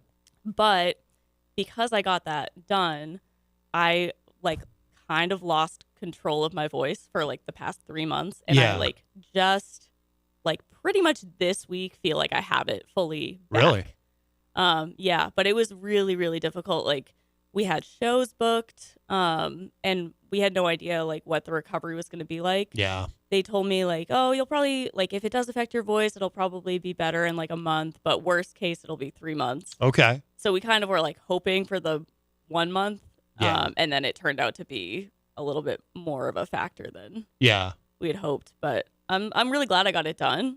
Yeah. It's cool that like, that it's like a thing that's recognized and there's a treatment for it. Yeah. Yeah. I feel a lot better just like in my everyday life. No kidding. Yeah. But yeah, it kind of stunk to not really be able to like use my voice. Yeah. And it wasn't like it was painful. It was just like I didn't have access to Mm. most of my range. Yeah. It was really frustrating because I'm like, I can like, I'm doing the thing that should be producing this sound and Right. I just can't produce that sound. Yeah. No, that makes sense. Can you burp now? Yes. Okay. Yeah. Not really like on cue. Right. But I can do it. No kidding. So, like, for the first time in your life, you're able to, or? Yeah. Wow. Yeah. I like, maybe like once a year, I would have like a hiccup that turned into a tiny burp. Oh, interesting. And I would be like, oh, that was cool. But Yeah. like, I like couldn't burp. Like I remember when I was little, my brother was like burping the alphabet, and I was like, I can't even burp at all. And he's like, just work harder. But like, I guess like the muscle can be like so tight that you just like don't have the ability to use it properly. So they like paralyze it with Botox. Okay. So your body learns how to like just let it happen. Yeah. And then once the Botox wears off, you like in theory will have learned to use that muscle like kind of involuntarily. It's really cool. Interesting. Yeah. Were there like what are the consequences of not being able to burp? Just like eternal bloating. Yeah. And like discomfort. Like I would get a lot of like cramps in my esophagus, which was like not fun. I would also get this thing. Sometimes I would just like start salivating. And I would like literally have to like go to a sink. It was really gross. But it was like so much saliva. Like just like weird, kind of inconvenient like discomfort. Yeah, but doesn't it get like cause issues as you get older? Though? Yeah, so it can put you at risk for esophageal cancer. Okay. Which my grandfather actually passed away from. Oh, no kidding. So I was like, I know I'm already kind of at higher risk for that anyway. So I definitely want to take care of this. Yeah. Like as soon as I can. Yeah. Would it interfere with your singing? No, so it shouldn't. Like, oh, you mean like not being able to burp in the first place? Yeah, Or- yeah. No, I mean sometimes like I would get these like gurgly noises. That's like one of the big symptoms is like people call them like frog noises. Or, Okay. like, croaking or whatever. Yeah. And that would be annoying if I was like trying to record. Yeah, I can imagine. Yeah, so I'd be like, you know, I can't use that take because there's like a random little like sound.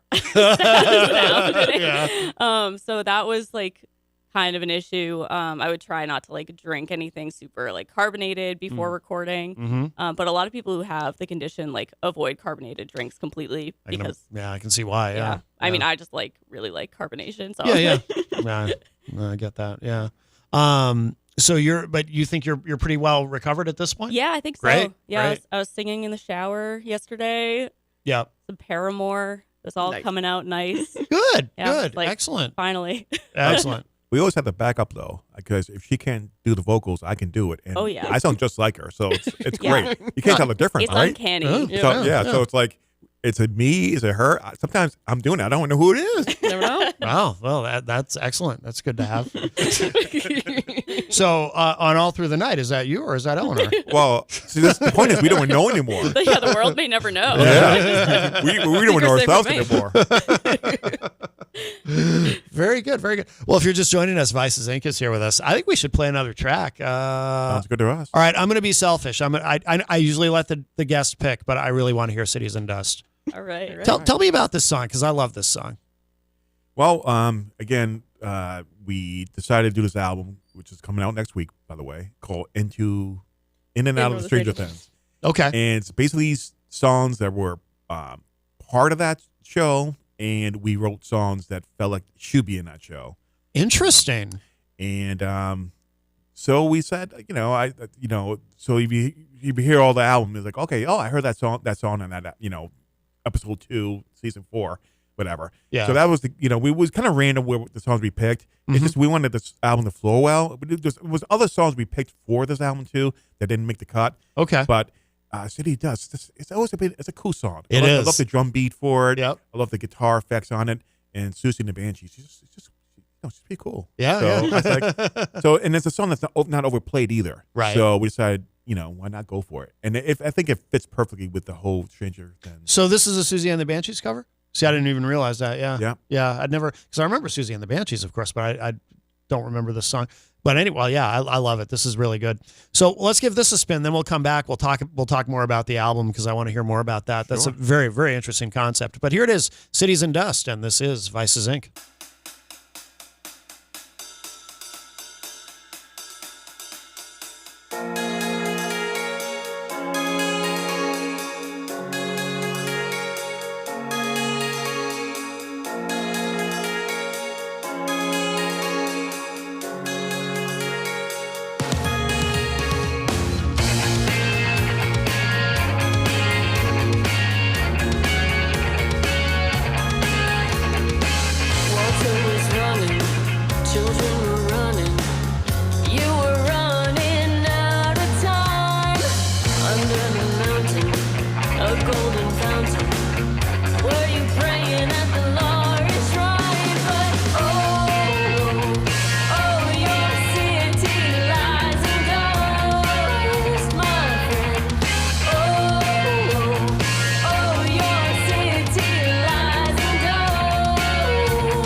our glories and all the stories, dragged and washed with eager hands. But oh, your city lies in dust, my friend. Oh, your city lies in dust, my friend. Your city lies in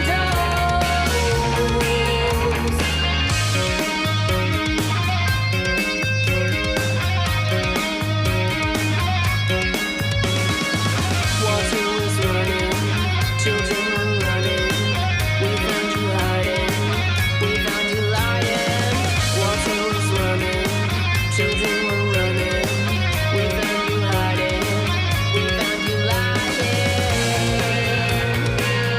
Your city lies in dust, my friend. Oh,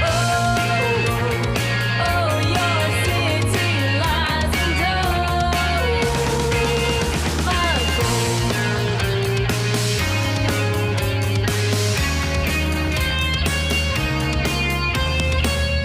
Hot and burning in your nostrils, pouring down your gaping mouth. Your melting bodies, blankets of cinders, caught in the throes. Oh, your city lies in dust, my friend. Oh, your city lies in dust, my friend. Oh, your city lies in dust, my friend. Oh, your city lies in dust, my friend. Your city lies in dust, my friend. Oh, your city lies in dust,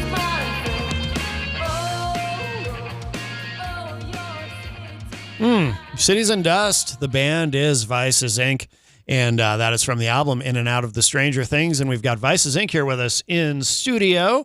And yeah, I love that. So I want to hear more about this concept of this album and you know the backstory and why you decided to do this album. I'm going to say one thing. You notice that song has a fade out? That's so 80s right there. It is. Yeah. We don't do fade outs, but we got one there. I did notice that. Yeah. You got to have a fade out for 80 songs. Yeah, You absolutely. want to talk about that one? Sure. Yeah, we all like really loved Stranger Things. Just for years, we've loved the show. Yeah. And I don't even know like what year this idea first originated, but we can start to run up the hill, didn't it? Yeah. Was it? Okay. Yeah, so it was season 4. Okay, yeah. So season 4 came out. We decided to cover Running Up That Hill. Yep. Which we have recently added to our live set. Did you play that at Bad Burger? No, you didn't. No, we only Okay. started doing it like last month. Oh, okay. And we were like, what if we covered more songs from Stranger Things? Yeah. And add a couple originals too that kind of fit. And we put it out as an album, and we kind of picked some of the songs that were the most impactful.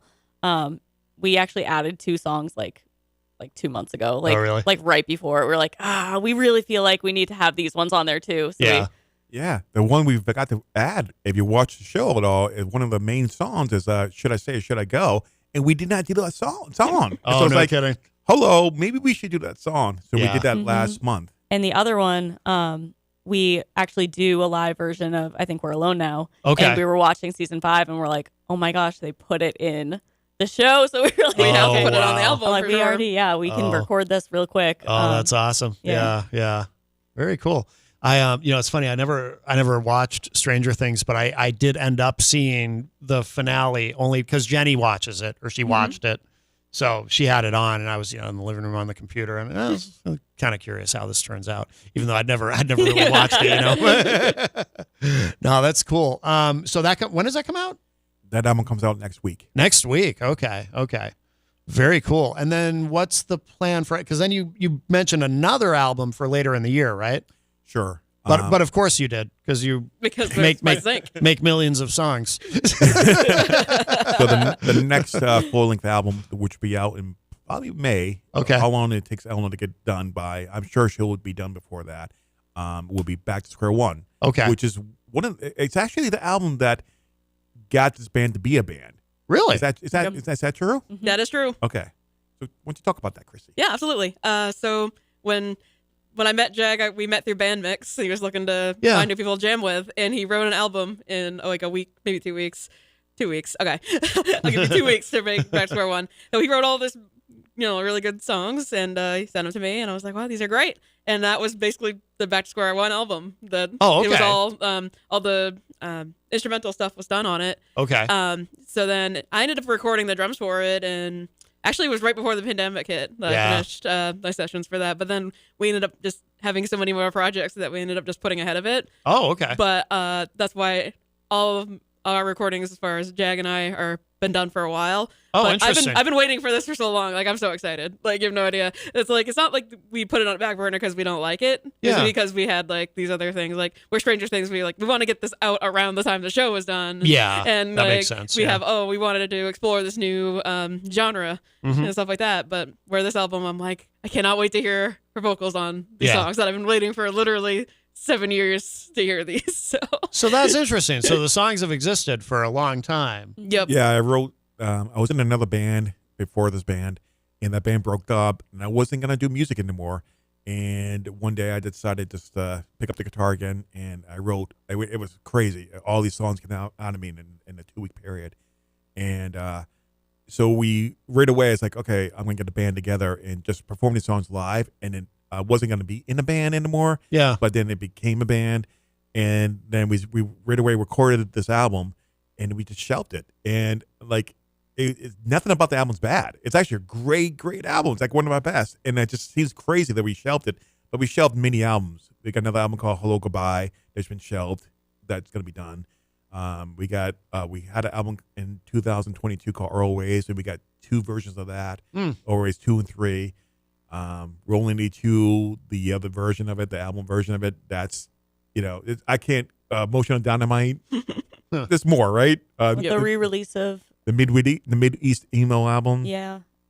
Everyday Hero. And Everyday Hero, which is really our first main album. Mm-hmm. We had 2 albums that were considered before that, but they were weird. Really? Yeah. like in what way? Well, there's one album called Okay, I Got the Blues, which is definitely the most COVID album of all time. Yeah. And it's actually half it's jazz. Oh, really? It's crazy. Yep. Oh, interesting. It's There's some like yeehaws in Really? like country roots. Yeah. Oh, wow. Yeah, it's be kind of a joke. It's but, all over the place. Yeah. Oh, wow. We actually do one song from that album though, live. do. Why Don't You, which is actually pretty good.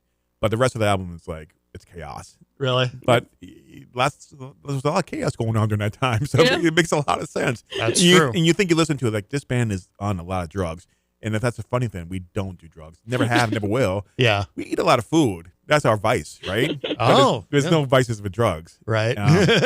So our vice is food, too much food, and too much music, right? Mm-hmm. Yeah. Yeah. Yeah. So like this album, we're excited about it. I haven't listened to the about 2 months ago. I didn't, at that time we listened to the stuff, and I didn't listen to it for maybe a year. Yeah. And I'm like, holy cow, this stuff is really good. Like what's going on? Why are we not doing this stuff? Yeah. And Christy goes, I go, it's yeah, your fault. I've been waiting. It's a shorter album too. It's like, oh, really? Yeah. I mean, compared to like a lot of stuff we do is like we'll double album it. Like this one has 10 songs on it. Yeah. I'm like, we got that. Yeah. Yeah. So I'm curious too, just kind of from a marketing standpoint, when you have so much output, how do you, as you're releasing things, how do you make sure that everything gets the attention it deserves? And do you ever worry about things? Because if you guys were on a major label, they would not allow you to do any of that. The truth is, a lot of the stuff gets buried. It does. Yeah. And unfortunately, it has happened. So I think the album that did the best for us for a long time is Alkaline Kiss. Okay. Those songs are still in the top 10 because it did so well. Yeah. And that's the first time that anything that ever, really stuck, album-wise, stuck well through years after it came out, because it came out in 2024. Okay. But yeah, we don't do well promoting wise. We don't do well in social media, which we need to work on this year, Eleanor. I ain't naming no name, but we don't make videos. We're gonna work on that too. We got to work better on doing stuff to promote the music, and it's a lot. It's a lot to do, and it will still, like the way it is. We're never gonna stop the output of our music, so therefore it'll still get a little bit buried. Yeah, but we need to do a better job with it too. Yeah, and we're learning that the hard way. That it's not easy. There's a lot to do. Yeah, people are like, oh wow, this is one of your songs. I go, yeah, I didn't even know it was one of our songs either. You know? Oh, that's funny. If you're just joining us, we have Vices Inc. here with us in studio, and I think we should play. Should we play "Song of 11"? Yeah. It's like as well with "Stays in Dust." Mm-hmm. Okay, now, is this on the album? Is this on? Well, because one of the characters' name is 11. Oh, that's right. And I actually did know that, and I forgot. Okay, that makes sense. That makes perfect sense. All right, like I said, I saw because Jenny was watching it. I saw the finale, and I might have seen the episode before the finale. So I didn't even admit to her that I was sort of half paying attention. I'm just sitting there on my computer while she's watching it, but I'm like glancing up. I'm like, I wonder how this all works out. She knows now. Is that really Winona Ryder? Anyway. All right, here it is, Song of 11. This is Vices Inc.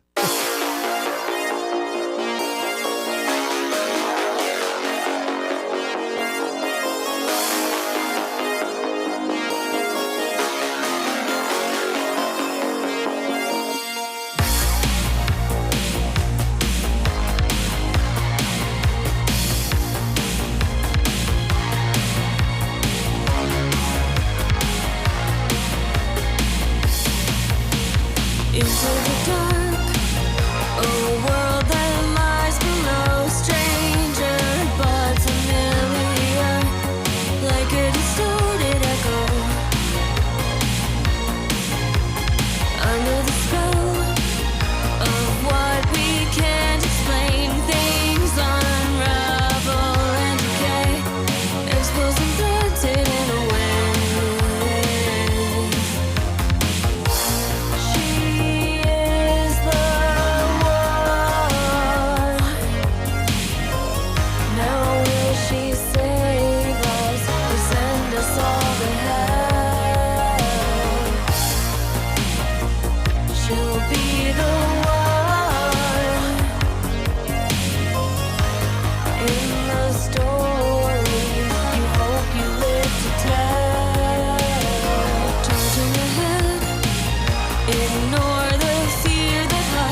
the fight?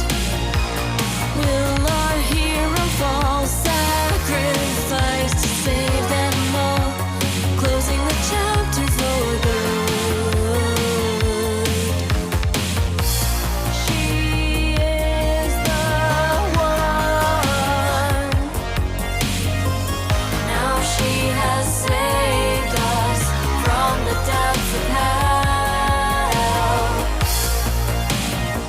She'll be the one, hero of the stories you will live to tell. She is the one. Now she has saved us from the depths of hell. She'll be the one, hero of the stories you will live to tell. The Song of 11 by Vices Inc. Sounds like me. And something hilarious almost happened when the song was playing. The guy in the room who never even really cared about Stranger Things, almost completely ruined the ending for Jagger. It would have broke my heart. Which would have been just the most ironic thing ever. And you were, we said we're going to take away your Vices Inc. gear. That's right. That's right. He's got all the gear. That was- Even I the do. underwear. He's getting the underwear on too. Vices Inc. underwear. Yeah, I am. Yes. Yes. As a proud Mormon, I had to sacrifice to put that underwear on. I'm kidding. I hope that joke doesn't offend anybody. Anyway, so we should. Time is short, but I want to make sure we get everything in Vices Fest. When's the next Vices Fest? Do we know? Yes, it's going to be the same time like last year, where it's going to be during Labor Day weekend, a 3-day event. This time it's going to be placed in Clinton, Massachusetts. Okay. At a place that's with the same name, the Strand Theater. Okay. This one's a much bigger venue than the one we did like last year. Yeah. But this time around, we're going to actually have each night we're going to have a real national act. Oh, really? Oh, cool. So we don't want to give away names yet. But, Okay. But there were going to be bigger names for each show. Oh, cool. Less bands on overwhelmed because the past couple of times we put as many bands in there as we could. Yeah. And it was kind of overwhelming after a while because it's like, we got like 40 bands over that weekend. It's a lot of music. Yeah. It went smoothly. But but since we have natural acts coming, we need to condense it a little bit more. So we're going to be a little more picky with the music, unfortunately. Yeah. Interesting. It's going to be exciting. Yeah, I remember we did on the podcast version of the show, we had a conversation specifically about Vices Inc. and how much, like, as someone who, I don't do it currently, but I used to promote a lot of shows myself. And, just doing like shows with a few bands could be stressful. And I remember telling you this, I cannot imagine, well, it seems like you handle it really well. I cannot imagine the burden of putting together these enormous, this festival that you do with. I have a good team. Yeah. I mean, I might put a lot of work in it in the forefront of it. Yeah. But the band, my band, which is, these guys, and we have a crew of other people that are involved in it. We call the Vices Fest crew, which is like the Care Flowers and Play Dad. Yeah. Brianna, my hair crew, right? Is Sherry. And we all did it in house. Your parents, your parents had it off that weekend. That's true. But yeah, we all, and once I get to the point where they can help me, they'll take over and do a lot of work. Like Eleanor was more on hands, definitely over the festival, 3-day festival than I was. I did all the work before then, like a lot of the work. Came that 3-day week and I was burnt. I can imagine. She took over. She was the manager, pretty much of that. Oh, cool. So it wasn't for her, I would have been in the bathroom crying. Yeah. When's do you know the date yet again? Well, it's August 30th, 31st, the 29th, whatever. It's 28th, 29th, and 30th because I think it's only 30 days in August, right? Yeah, because Labor Day is September 1st, and that's the day off, and no one's going to be doing that. Oh, So yeah. Friday, Saturday, and Sunday. Gotcha. And then you can rest up on Monday because it's Labor Day, right? Yeah, that's true. That's true. That works. That works. A lot of music. Yeah. A lot of fun. A lot of hot dogs and stuff like that. You like hot dogs, right? Well, who doesn't? I'm picky about how they're made, though. Okay, that's okay. That's the thing. I'm picky about how they're stored. Oh, really? Yeah. Well, yeah. Well, Food safe containers, Yeah. That makes sense. I'm also picky like the date that they were made. Yeah. Right. I'm just picky about how. I had a conversation about this with someone yesterday. Like, some people think it's acceptable to eat a microwave hot dog. I do not. I think Ooh, that's dicey. I think that's disgusting. Yeah, that's dicey. That's not good. Boiled is questionable. Steamed is okay. Yeah. Grilled is the best. Microwave, man. Let's put it out in the sun for a week. Just look what happens to it while it's in there, and it's happening in front of you. Well, microwavable food in general is kind of gross. Well, you shouldn't. Yeah, I mean, it's not the healthiest option. Like having Chernobyl. Yes. Chernobyl hot dogs, right? That's Chernobyl is going to be anniversary this year, so there you go. Oh my God! Oh wow! Yeah, you should do something about that. You should. Why not? I mean, why not just? I just said 2 days ago was the Challenger anniversary too. Could do a whole album around that. Right? You could. I mean, why not? You've got plenty of time. Oh boy. And then, so Master of Puppets, I want to ask you about that because I am going to end with that. We're not going to have, we played it earlier, but I want to play it again to end, but we're not going to have time to play the whole thing. So we'll get as much in it, it's 8 minutes. But I do want to know, like, why you decided to record Master of Puppets. Well, it's a big part of that show, a very important part of that show. 2, I wanted to challenge Christy to play double kick. Okay. I did my best, man. And it me, came out great. For me personally, it was a challenge too. Mm-hmm. I mean, it took a while for me to really work out the guitar parts and all that stuff. Yeah. Usually I can learn songs pretty quickly. Yeah. But that song, it took me like a couple weeks, right? Mm-hmm. And then, I was excited to hear how Eleanor approach it. Yeah. And she did an outstanding job on it. Yeah. Was it challenging to pull that off? So it actually falls in a really good spot in my range. Yeah. So in terms of that, it was pretty comfortable, but rhythmically it's really, really challenging. Yeah. With the time signature change. So I had several takes where I'm like, nope, gotta do it again because I just didn't get that that kind of early beat feel when it goes 3 to 4. But yeah. Yeah. It was fun. Take a while to record that one? Yeah. Sure did. Yeah. And I added little vocals for you. Mm-hmm. Why not, right? Some of the screams and some of the laughing at the end. That's Jagger. Oh, okay. Gotcha. Yep. Gotcha. Mm-hmm. Oh, very cool. Very cool. So before we run out, is there anything, this band has so much going on. Is there anything we didn't talk about that you want to mention? Yeah, just check us out on our website, vicesinc.com. Yep. Which Christy designed, by the way. And we have shows coming up. We got one on February 13th at the Mill Tavern in Tavern in Sanford, Maine. And just check us out and come see your show. We don't know who's playing bass at the time. It could be anybody. It could be you. It could be the listener right now. And just listen to that new album coming out. All right. And that's it. Very cool. Very cool. And stay warm, please. For the love of God, stay warm. Yeah. Sanford, Maine. I almost drowned there when I was a kid. Oh, great story. I'm sorry. Yeah. No, don't be sorry. I mean, I survived. Well, I mean, yeah, good for you. Have you? I'm going to be sorry about it. I'm not sure how to take that.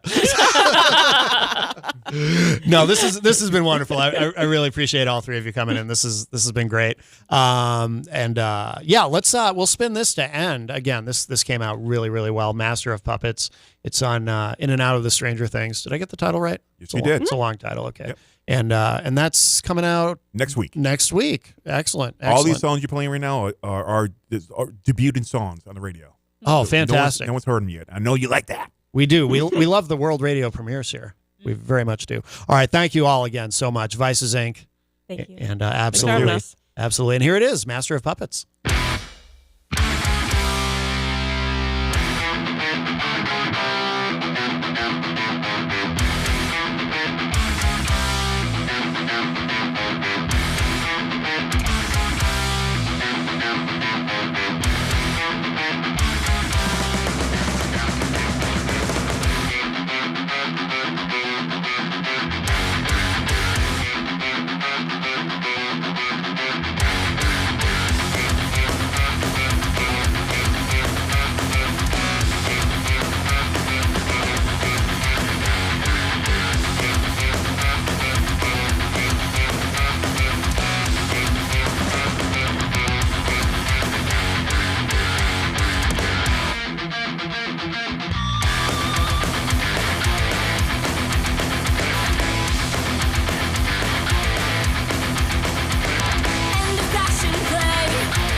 I'm pulling your strings, twisting your mind and smashing your dreams. Blinded by me, you can't see a thing. Just call my name, 'cause I'll hear you scream. Master, master. Just call my name, 'cause I'll hear you scream. Master, master.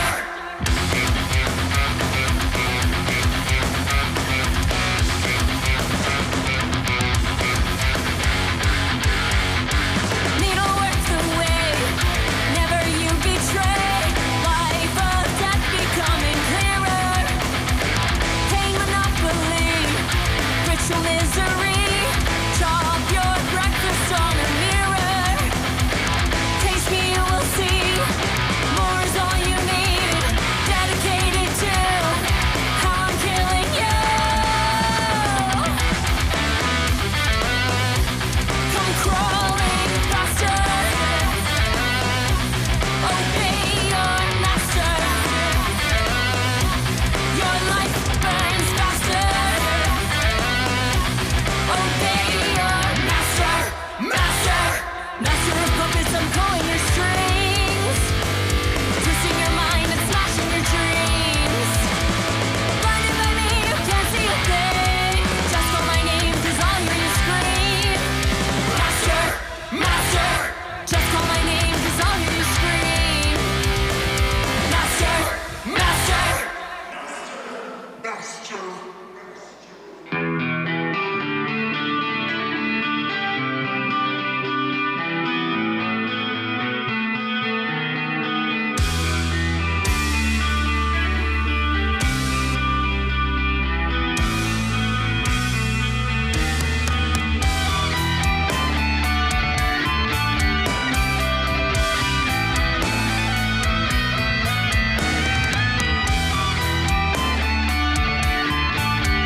1000 Elm Street. Our studios are located at 119 Canal Street and licensed to Manchester Public Television Service in Manchester, New Hampshire. Contact us by email at WMNH953@gmail.com or through our website at WMNHradio.org. It's noontime in Manchester.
So don't forget it.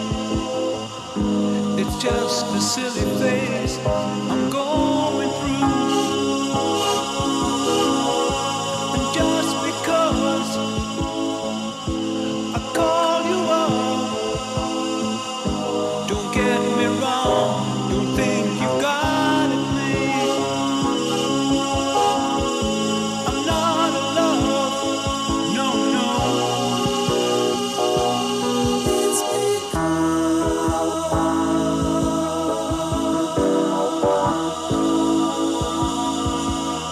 I'd like to see you, but then again, that doesn't mean you mean that much to me. So if I call you, don't make a fuss. Don't tell your friends about the two of us. I'm not in love, no, no.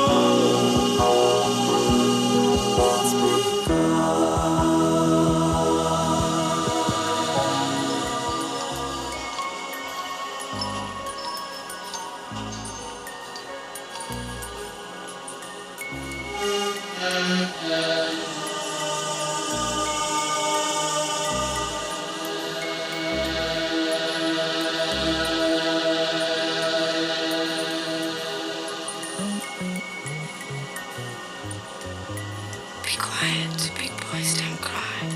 Big boys don't cry. Big boys don't cry. Big boys don't cry. Big boys don't cry. Big boys don't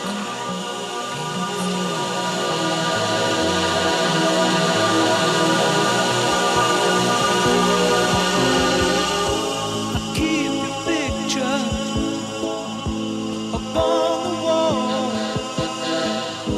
It hides a nest of stains that's lying there. So don't you ask me to give it back. I know you know it doesn't mean that much to me. I'm not in love, no, no. It's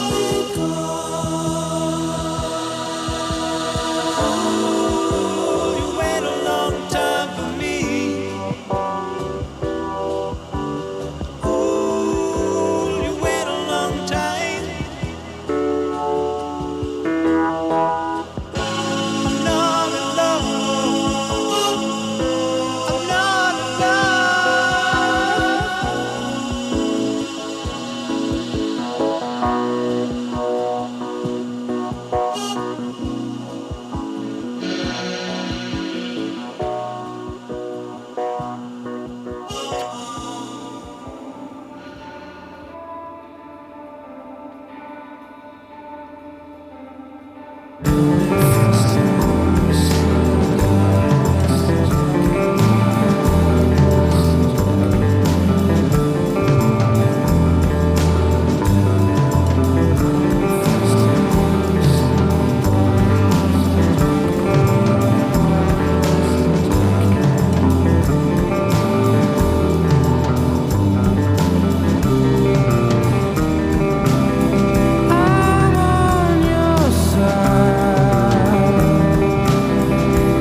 Once I was a soldier,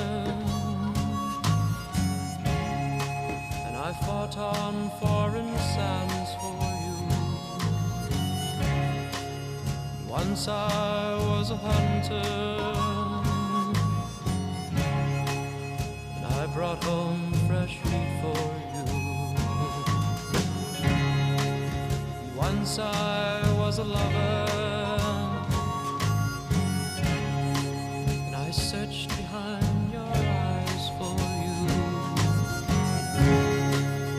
Soon there'll be another to tell you I was just a